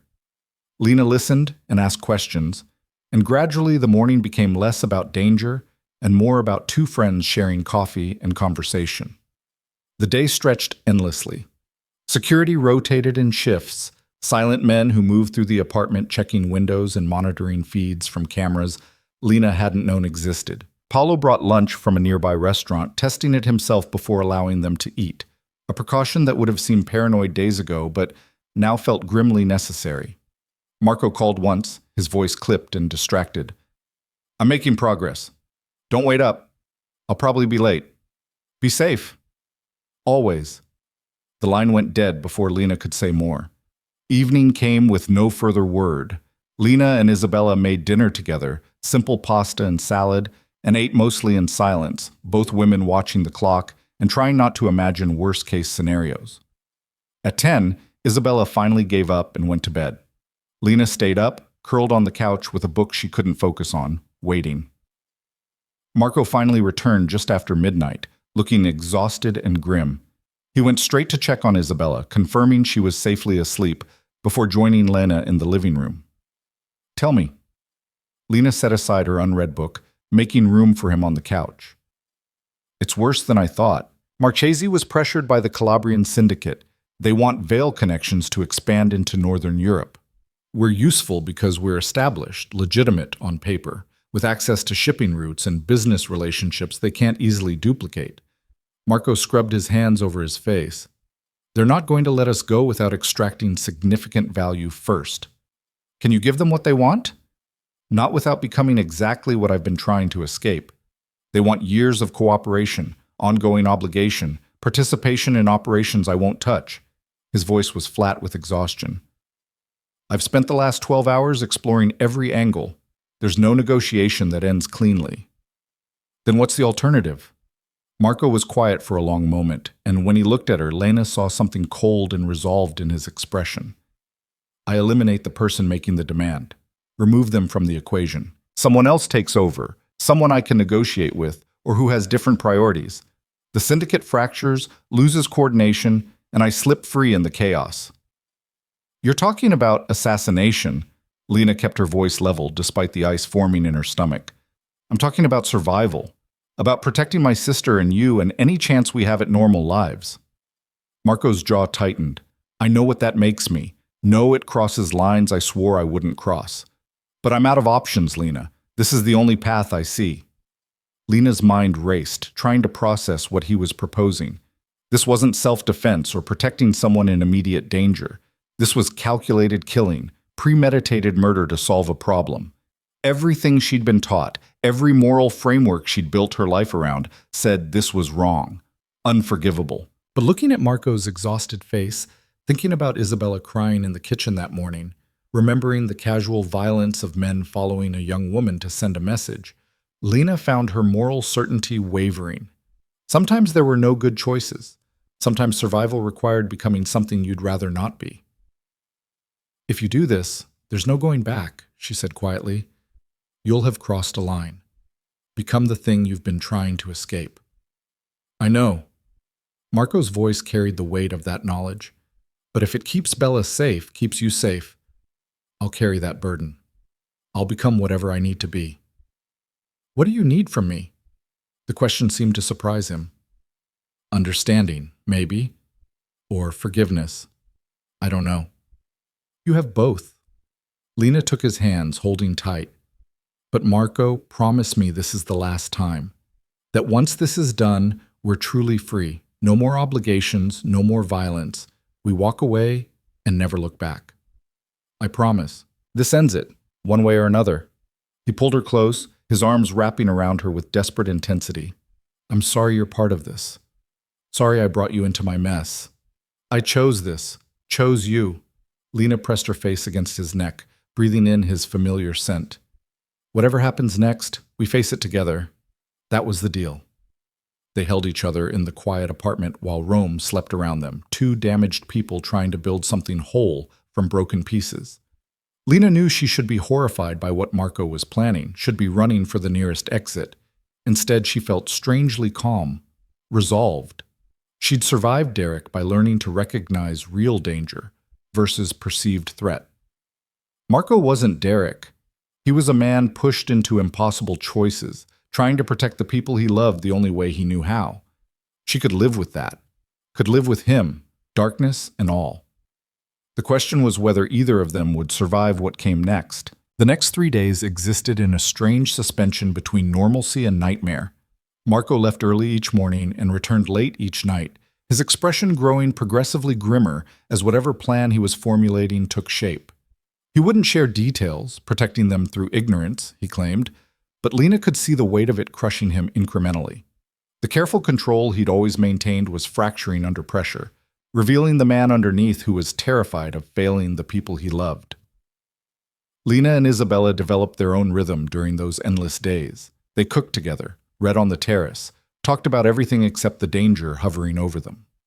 Isabella shared stories about growing up Vale, the privilege and pressure intertwined, the constant awareness that their family name carried history they hadn't chosen. Lena talked about Kentucky, about Derek, about the long journey from broken to functional. They became friends in the way people do when facing crisis together, bonded by shared fear and stubborn hope. On the fourth morning, Marco didn't leave. Instead, he emerged from his study where he'd been closeted since dawn and called them both to the living room. His face was haggard, exhausted, but something in his eyes suggested resolution. Decision made, consequences accepted. "It's happening tonight," he said without preamble. "I need you both to know the plan in case things go wrong." Isabella's face went pale. "Marco, what are you doing?" "What I have to."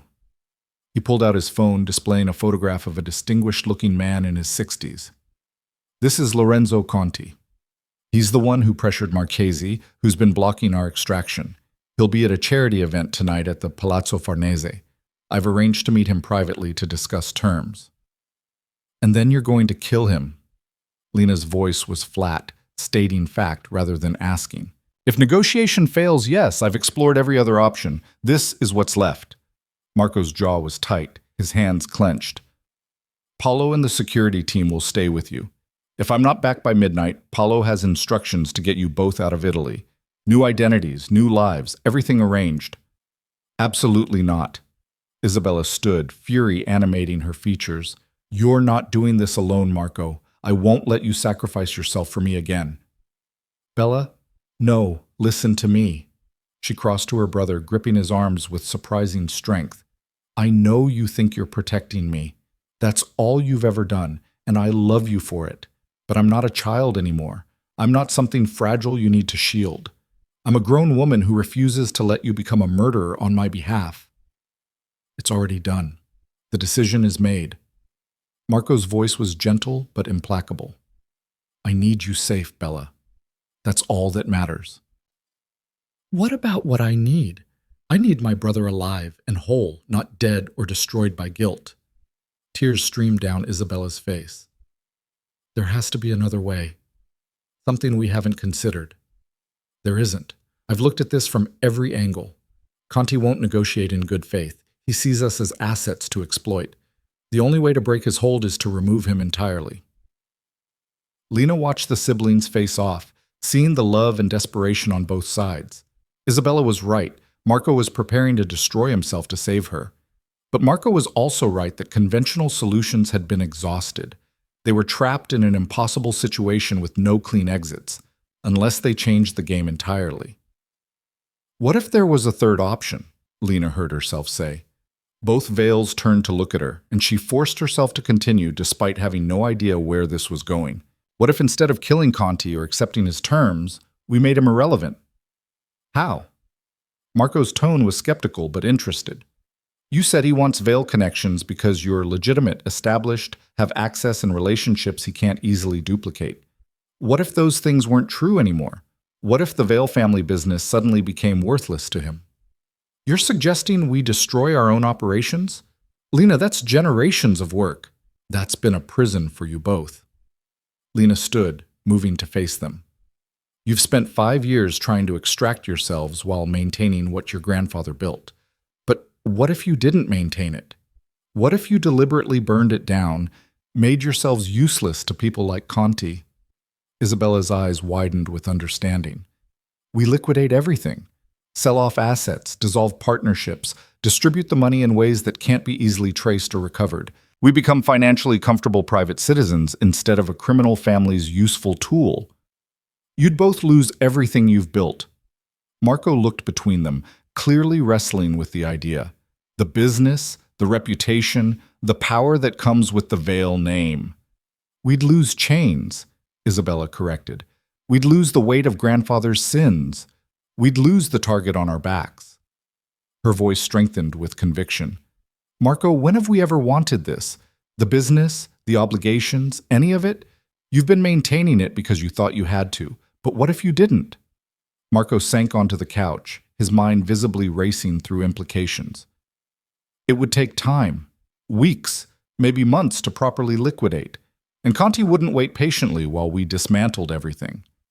Then we do it fast and messy. Sell to competitors at a loss, gift properties to charities, create legal tangles that would take years to unwind. Lena was gaining momentum, seeing the shape of a plan. We make the Vale business so fractured and complicated that no one could effectively use it, including you. The family would lose millions in value. But we'd be free. Isabella knelt in front of her brother, taking his hands. Really free, Marco. Not just extracted from current obligations, but completely separate from the entire world grandfather built. Isn't that worth any amount of money? Lena watched Marco wrestle with the decision, seeing hope and fear war across his features.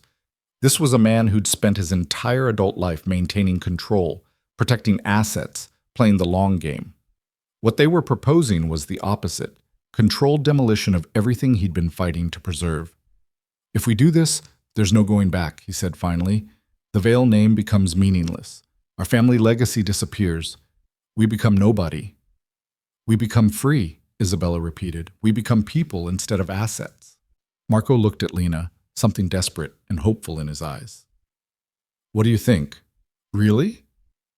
I think you've been trying to escape a burning building while saving the furniture. Sometimes you just need to get out alive and let it burn. Lena moved to sit beside him, taking his hand. You'll have enough money to be comfortable. You'll have your sister safe. You'll have a chance at actual life instead of this constant survival. Isn't that what you wanted? He was quiet for a long moment, and Lena could almost see him letting go, of control, of legacy, of the weight he'd been carrying since he was barely an adult. When he finally spoke, his voice was rough but certain. Okay, we do it. We burn it all down and walk away. The next hours were chaos of a different kind. Marco made calls to lawyers, accountants, business partners, setting in motion the deliberate destruction of Vale Enterprises.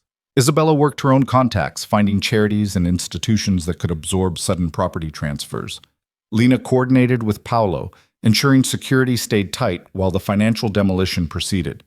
By noon, Marco had sold controlling interest in the shipping company to a Greek competitor for half its market value.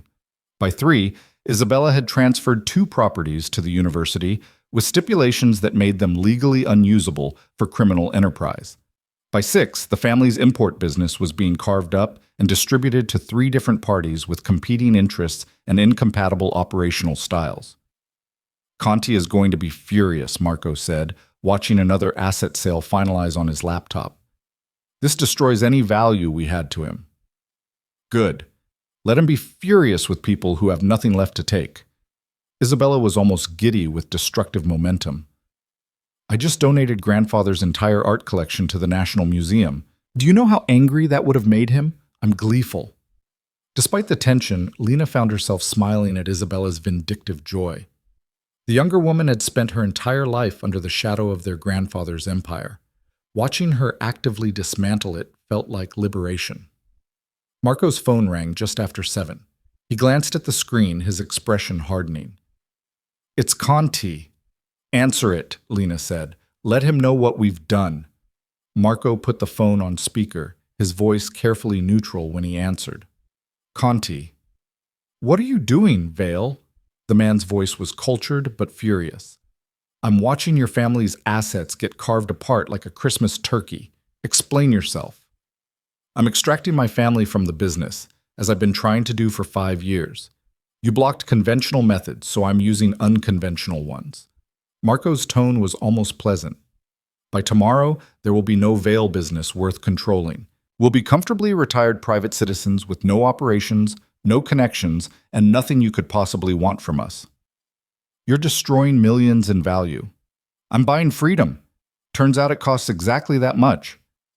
Marco glanced at Lena, and she saw something like wonder in his eyes. The deal is simple, Conti. Leave us alone, and what's left of the liquidation can proceed in somewhat orderly fashion. Continue to threaten my family, and I'll burn every remaining asset so messily it'll take you years to extract any value. Your choice. You arrogant bastard! You think you can just walk away after everything your family owes? My grandfather owed. I've been paying his debts for 5 years. Now I'm done. Sue me if you want. Courts move slowly, and by the time any judgment comes through, there won't be anything left to claim. Marco's voice hardened. But if you or anyone working for you comes near my sister or Lena again, the gloves come off. I still have resources, Conti, still have connections, and I'm very motivated to protect the people I love.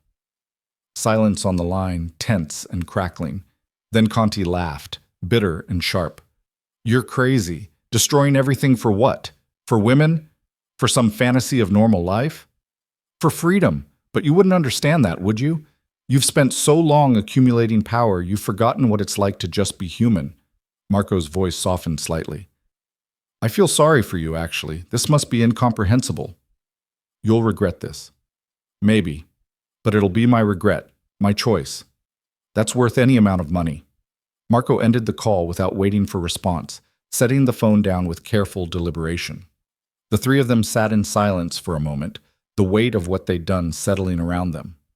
Then Isabella started laughing, real, genuine, slightly hysterical laughter that broke the tension like shattering glass. We actually did it. We burned down grandfather's empire in one afternoon. We really did. Marco pulled his sister into a fierce hug, and Lena saw tears tracking down his face. We're free, Bella. Actually free. Lena watched them hold each other, these two people who'd carried impossible weight for so long finally able to set it down. She felt her own eyes burning with tears. Not from fear or grief, but from witnessing something rare and precious. People choosing love over power, freedom over legacy, each other over everything else. Marco reached out, pulling Lena into the embrace, and they stood together in the middle of his expensive apartment surrounded by the wreckage of liquidation paperwork. Outside, Rome continued its eternal rhythm, completely unaware that one family had just rewritten their destiny. The charity event at Palazzo Farnese happened without Marco's attendance. Instead, he spent the evening with Lena and Isabella, drinking expensive wine and making plans for futures that suddenly felt possible. Isabella talked about finishing her doctorate without the weight of family obligation, maybe traveling to study collections she'd only read about. Marco suggested Santorini, maybe buying a small restaurant, living somewhere beautiful and simple. Lena listened and contributed and felt herself daring to imagine permanence, belonging, home. What do you want, Lena? Isabella asked. You've been facilitating our dreams all evening. What's yours? Lena looked at Marco, at the man who'd pursued her so relentlessly, who'd shown her that being seen didn't always mean being hurt. I want to build something, not run from the past, but create a future. Maybe go back to school like I always planned. Study something that matters to me. The liquidation is leaving us comfortable but not wealthy, Marco said carefully. But there's enough for you to do whatever you want. School, travel, starting a business, whatever would make you happy. I don't need your money, Marco. I know, but I want to give you choices, freedom to pursue what matters without financial pressure. He took her hand, his thumb tracing circles on her palm. You gave me the idea that saved us, showed me that sometimes the only way to win is to stop playing the game entirely. Let me give you something back. What I want is you, the real you, without the armor and control and constant vigilance. Lena squeezed his hand, the man who sits at corner tables because he likes watching the world, who reads philosophy in 3 languages, who loves his sister enough to destroy everything for her safety. That's what I want. Marco's expression cracked, vulnerability flooding through. That man is terrified he doesn't deserve you. That bringing you into his life puts you in danger for selfish reasons. That man saved himself and his sister today. That man chose freedom over power. That man is exactly who I want. Lena leaned forward, pressing her forehead to his. We're both damaged, both survivors, but maybe we can build something whole together. They kissed while Isabella made exaggerated gagging noises, then dissolved into laughter that felt like release. The evening stretched late, conversation flowing easily now that the weight of crisis had lifted. Around midnight, Isabella finally retreated to her apartment downstairs, hugging them both with fierce affection. "Thank you," she whispered to Lena, "for seeing the solution we couldn't, for giving my brother permission to let go. Thank you for trusting me, for welcoming me into your family despite everything." After Isabella left, Marco and Lena stood on his terrace watching Rome sleep below them. The ancient city glowed golden under streetlights, beautiful and eternal, and completely indifferent to their small drama.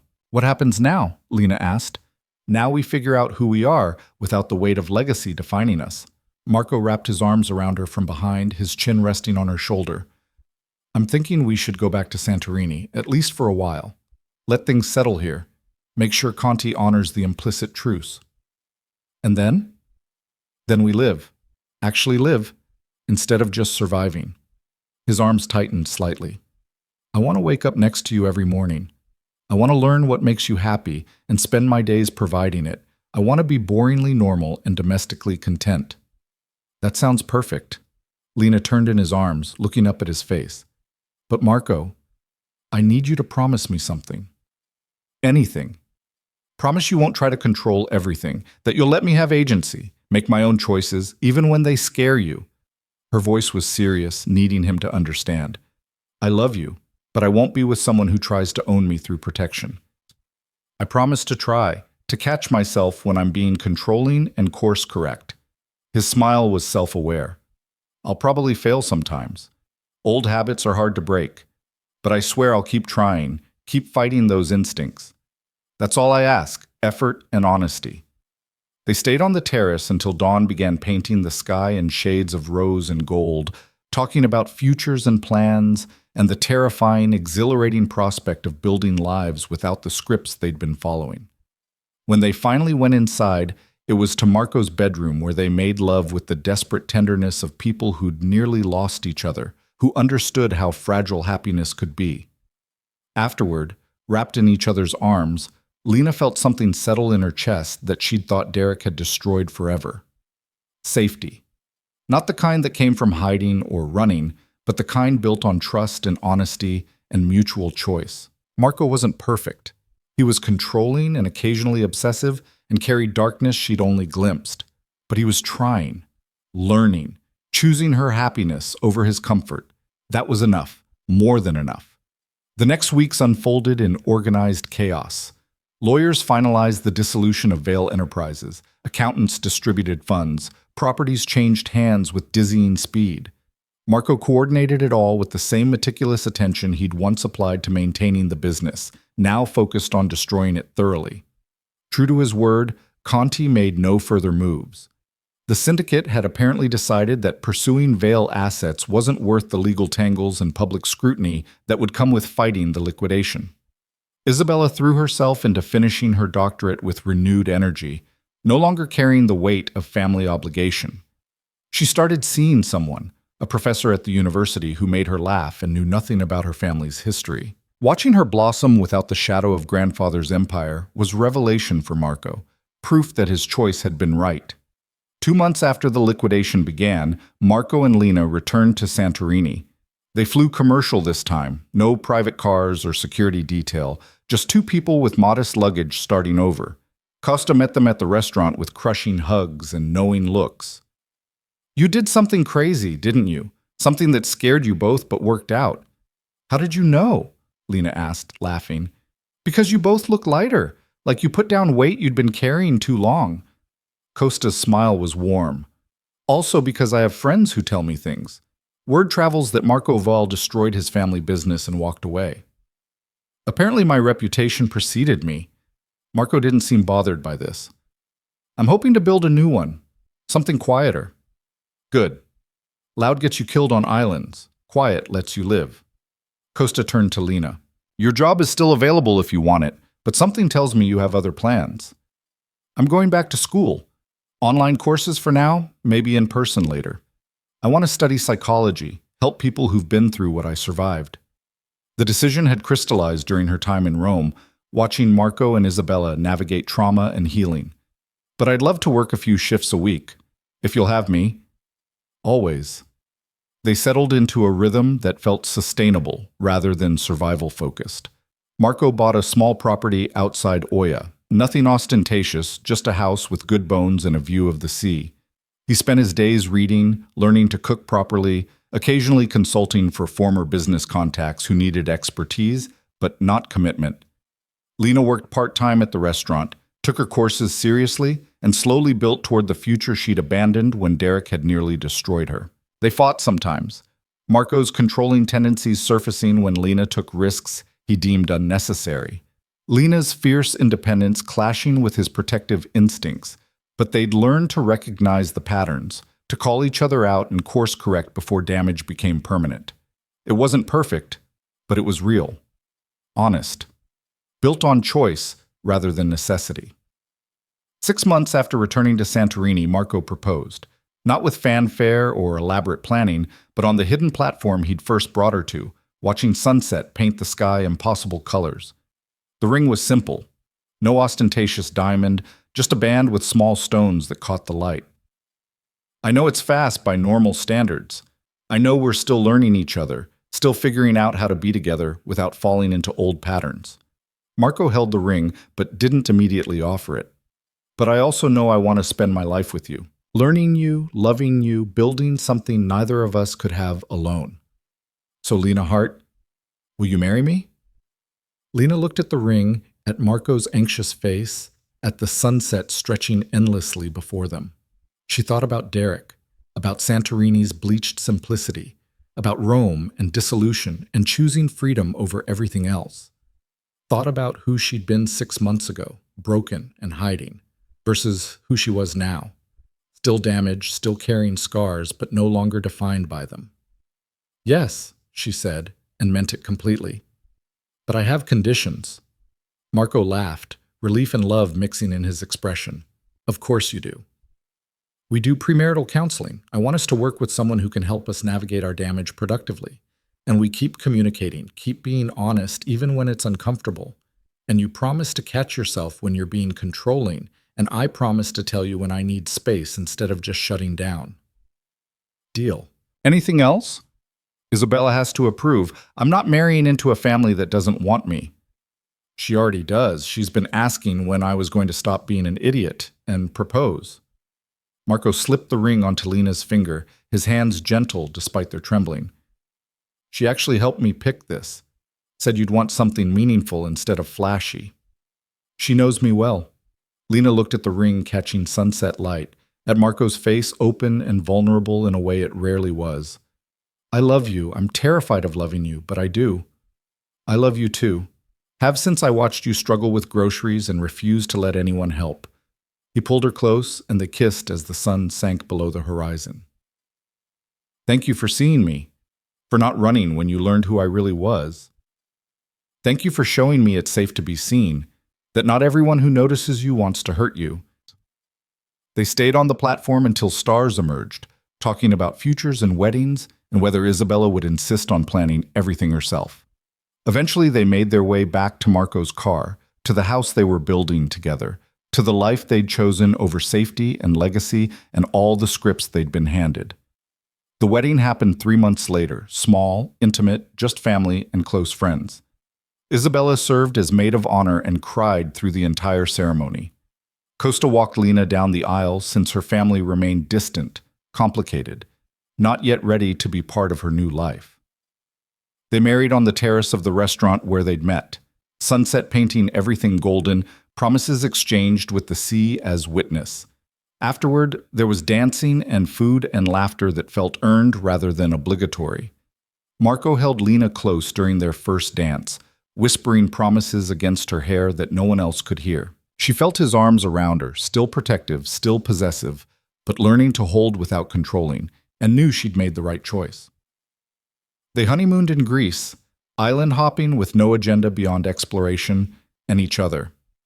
Lena watched Marco relax incrementally, the careful control he'd maintained for so long finally dissolving into something softer. He laughed more, worried less, Let himself be present instead of constantly scanning for threats. She caught him sometimes just watching her with wonder, like he couldn't quite believe she was real. "What are you thinking?" she asked one evening, stretched out on a beach while sunset painted the sky. "That I'm happy. Actually, completely happy." Marco's voice carried surprise at the realization. "I spent so long fighting, protecting, surviving. I forgot what it felt like to just be content." "Me too." Lena rolled to face him, sand sticking to her skin. "Derek made me think happiness was something other people had, that I was too damaged, too broken, but you showed me that wasn't true. We showed each other. You taught me that loving someone doesn't mean controlling them, that protection and possession aren't the same thing." He traced her face with gentle fingers. "I'm still learning, still catching myself when old instincts surface, but I'm trying. That's all that matters, the trying." They returned to Santorini eventually, to the house and life they were building. Lena finished her degree online and began working toward certification as a trauma counselor, using her own experience to help others navigate recovery. Marco consulted occasionally, but mostly focused on being present, for Lena, for Isabella, who visited regularly, for the life they were creating deliberately instead of by default. 2 years after the wedding, Lena woke to find Marco already awake beside her, watching her with that same expression of wonder he'd worn since their honeymoon. "Why are you staring at me?" she mumbled, still half asleep. "Because you're here. Because you stayed." His voice was quiet, reverent. "Because 2 years ago I was planning to kill a man to protect my sister, and now I'm lying in bed with my wife, planning what to make for breakfast. The contrast is stunning." Lena reached out, tracing the faint scar above his eyebrow. "Do you regret it? Destroying the business, walking away from everything?" "Not even slightly. I regret the years I wasted maintaining something I never wanted. But destroying it, choosing you and Bella and freedom, best decision I ever made." He caught her hand, pressing a kiss to her palm. "Though I still have nightmares sometimes. That Conti comes back, that I wasn't thorough enough, that something I missed will hurt you. We all have nightmares. I still dream about Derek sometimes, about concrete stairs and being trapped." Lena shifted closer, seeking his warmth. "But I wake up here with you and remember that I'm safe, that I chose this life instead of having it chosen for me. We both did. Chose each other, chose freedom, chose to be imperfect people building something real instead of perfect people maintaining a facade." Marco wrapped his arms around her, solid and steady. "I love you, Lena Vale. Every damaged, stubborn, brilliant part of you. I love you too. Every controlling, obsessive, surprisingly tender part of you." She kissed him slow and deep, morning light streaming through windows. "Now, what were you saying about breakfast?" They rose together, Marco cooking while Lena made coffee, moving around the kitchen with practiced ease of people who'd learned each other's rhythms. Outside, Santorini gleamed white and blue under brilliant sunshine, the sea stretching endless and free. Somewhere in Rome, Isabella was finishing her dissertation and planning her own future. Somewhere in Kentucky, Lena's family existed without her. Their loss not hers to carry. Somewhere in the world, Derek probably still believed he'd broken her beyond repair. But here, in this kitchen with coffee brewing and Marco humming off-key while he cooked, Lena was whole. Not unbroken. She'd carry those scars forever, but healed in ways that mattered. She'd chosen love over fear, trust over isolation, being seen over staying invisible. Had learned that safety wasn't about hiding, but about building with someone who valued her autonomy as much as her presence. "What are you thinking about?" Marco asked, catching her staring. "How far we've come. How different this is from where we started." "You mean when I was stalking you and planning elaborate seductions?" "Exactly that. You were terrifying. And now? Now you're just annoying." But Lena's smile took the sting from the words. "Annoying and mine." "Yours," Marco agreed, pulling her close. "Always yours. No matter how controlling I get or how independent you insist on being, we're stuck with each other." I can think of worse fates. They ate breakfast on the terrace, planning their day with the kind of mundane discussion that would have bored anyone listening. Groceries to buy, bills to pay, a dinner date with friends later that week. Normal, domestic, beautifully ordinary. The kind of life Lena had stopped believing she could have. The kind Marco had spent years thinking he didn't deserve. But they'd fought for it, through fear and danger and their own damaged patterns. Had chosen each other repeatedly, consciously, even when easier options existed. Had learned that love wasn't about finding someone perfect, but about building something real with someone equally flawed. As the sun climbed higher and the day stretched ahead full of possibility, Lena looked at her husband and felt gratitude so profound it ached. Not for rescue, she'd rescued herself, but for companionship in that rescue, for someone who'd seen her broken and still believed she could be whole. Marco caught her looking and smiled, that slight curve of lips she'd first noticed in a restaurant corner table a lifetime ago. The smile that had promised danger and possibility in equal measure, that had drawn her from hiding into visibility. "I see you," he said quietly, echoing words from their beginning. "I've always seen you." "I know," Lena replied, and meant it completely. "That's why I stayed." They finished breakfast in comfortable silence while Santorini gleamed around them, two people who'd rewritten their stories and chosen each other in the process. The future stretched ahead, uncertain but possible, built on honesty and choice and the stubborn belief that damaged people could create something whole together. It wasn't the ending Lena had imagined when she'd fled to this island seeking distance from her pain, but it was better, real instead of perfect, earned instead of given, chosen instead of settled for. She'd come to Santorini to disappear and instead had learned to be seen, had met a man as damaged as she was, and built something neither could have alone. And that, finally, was enough.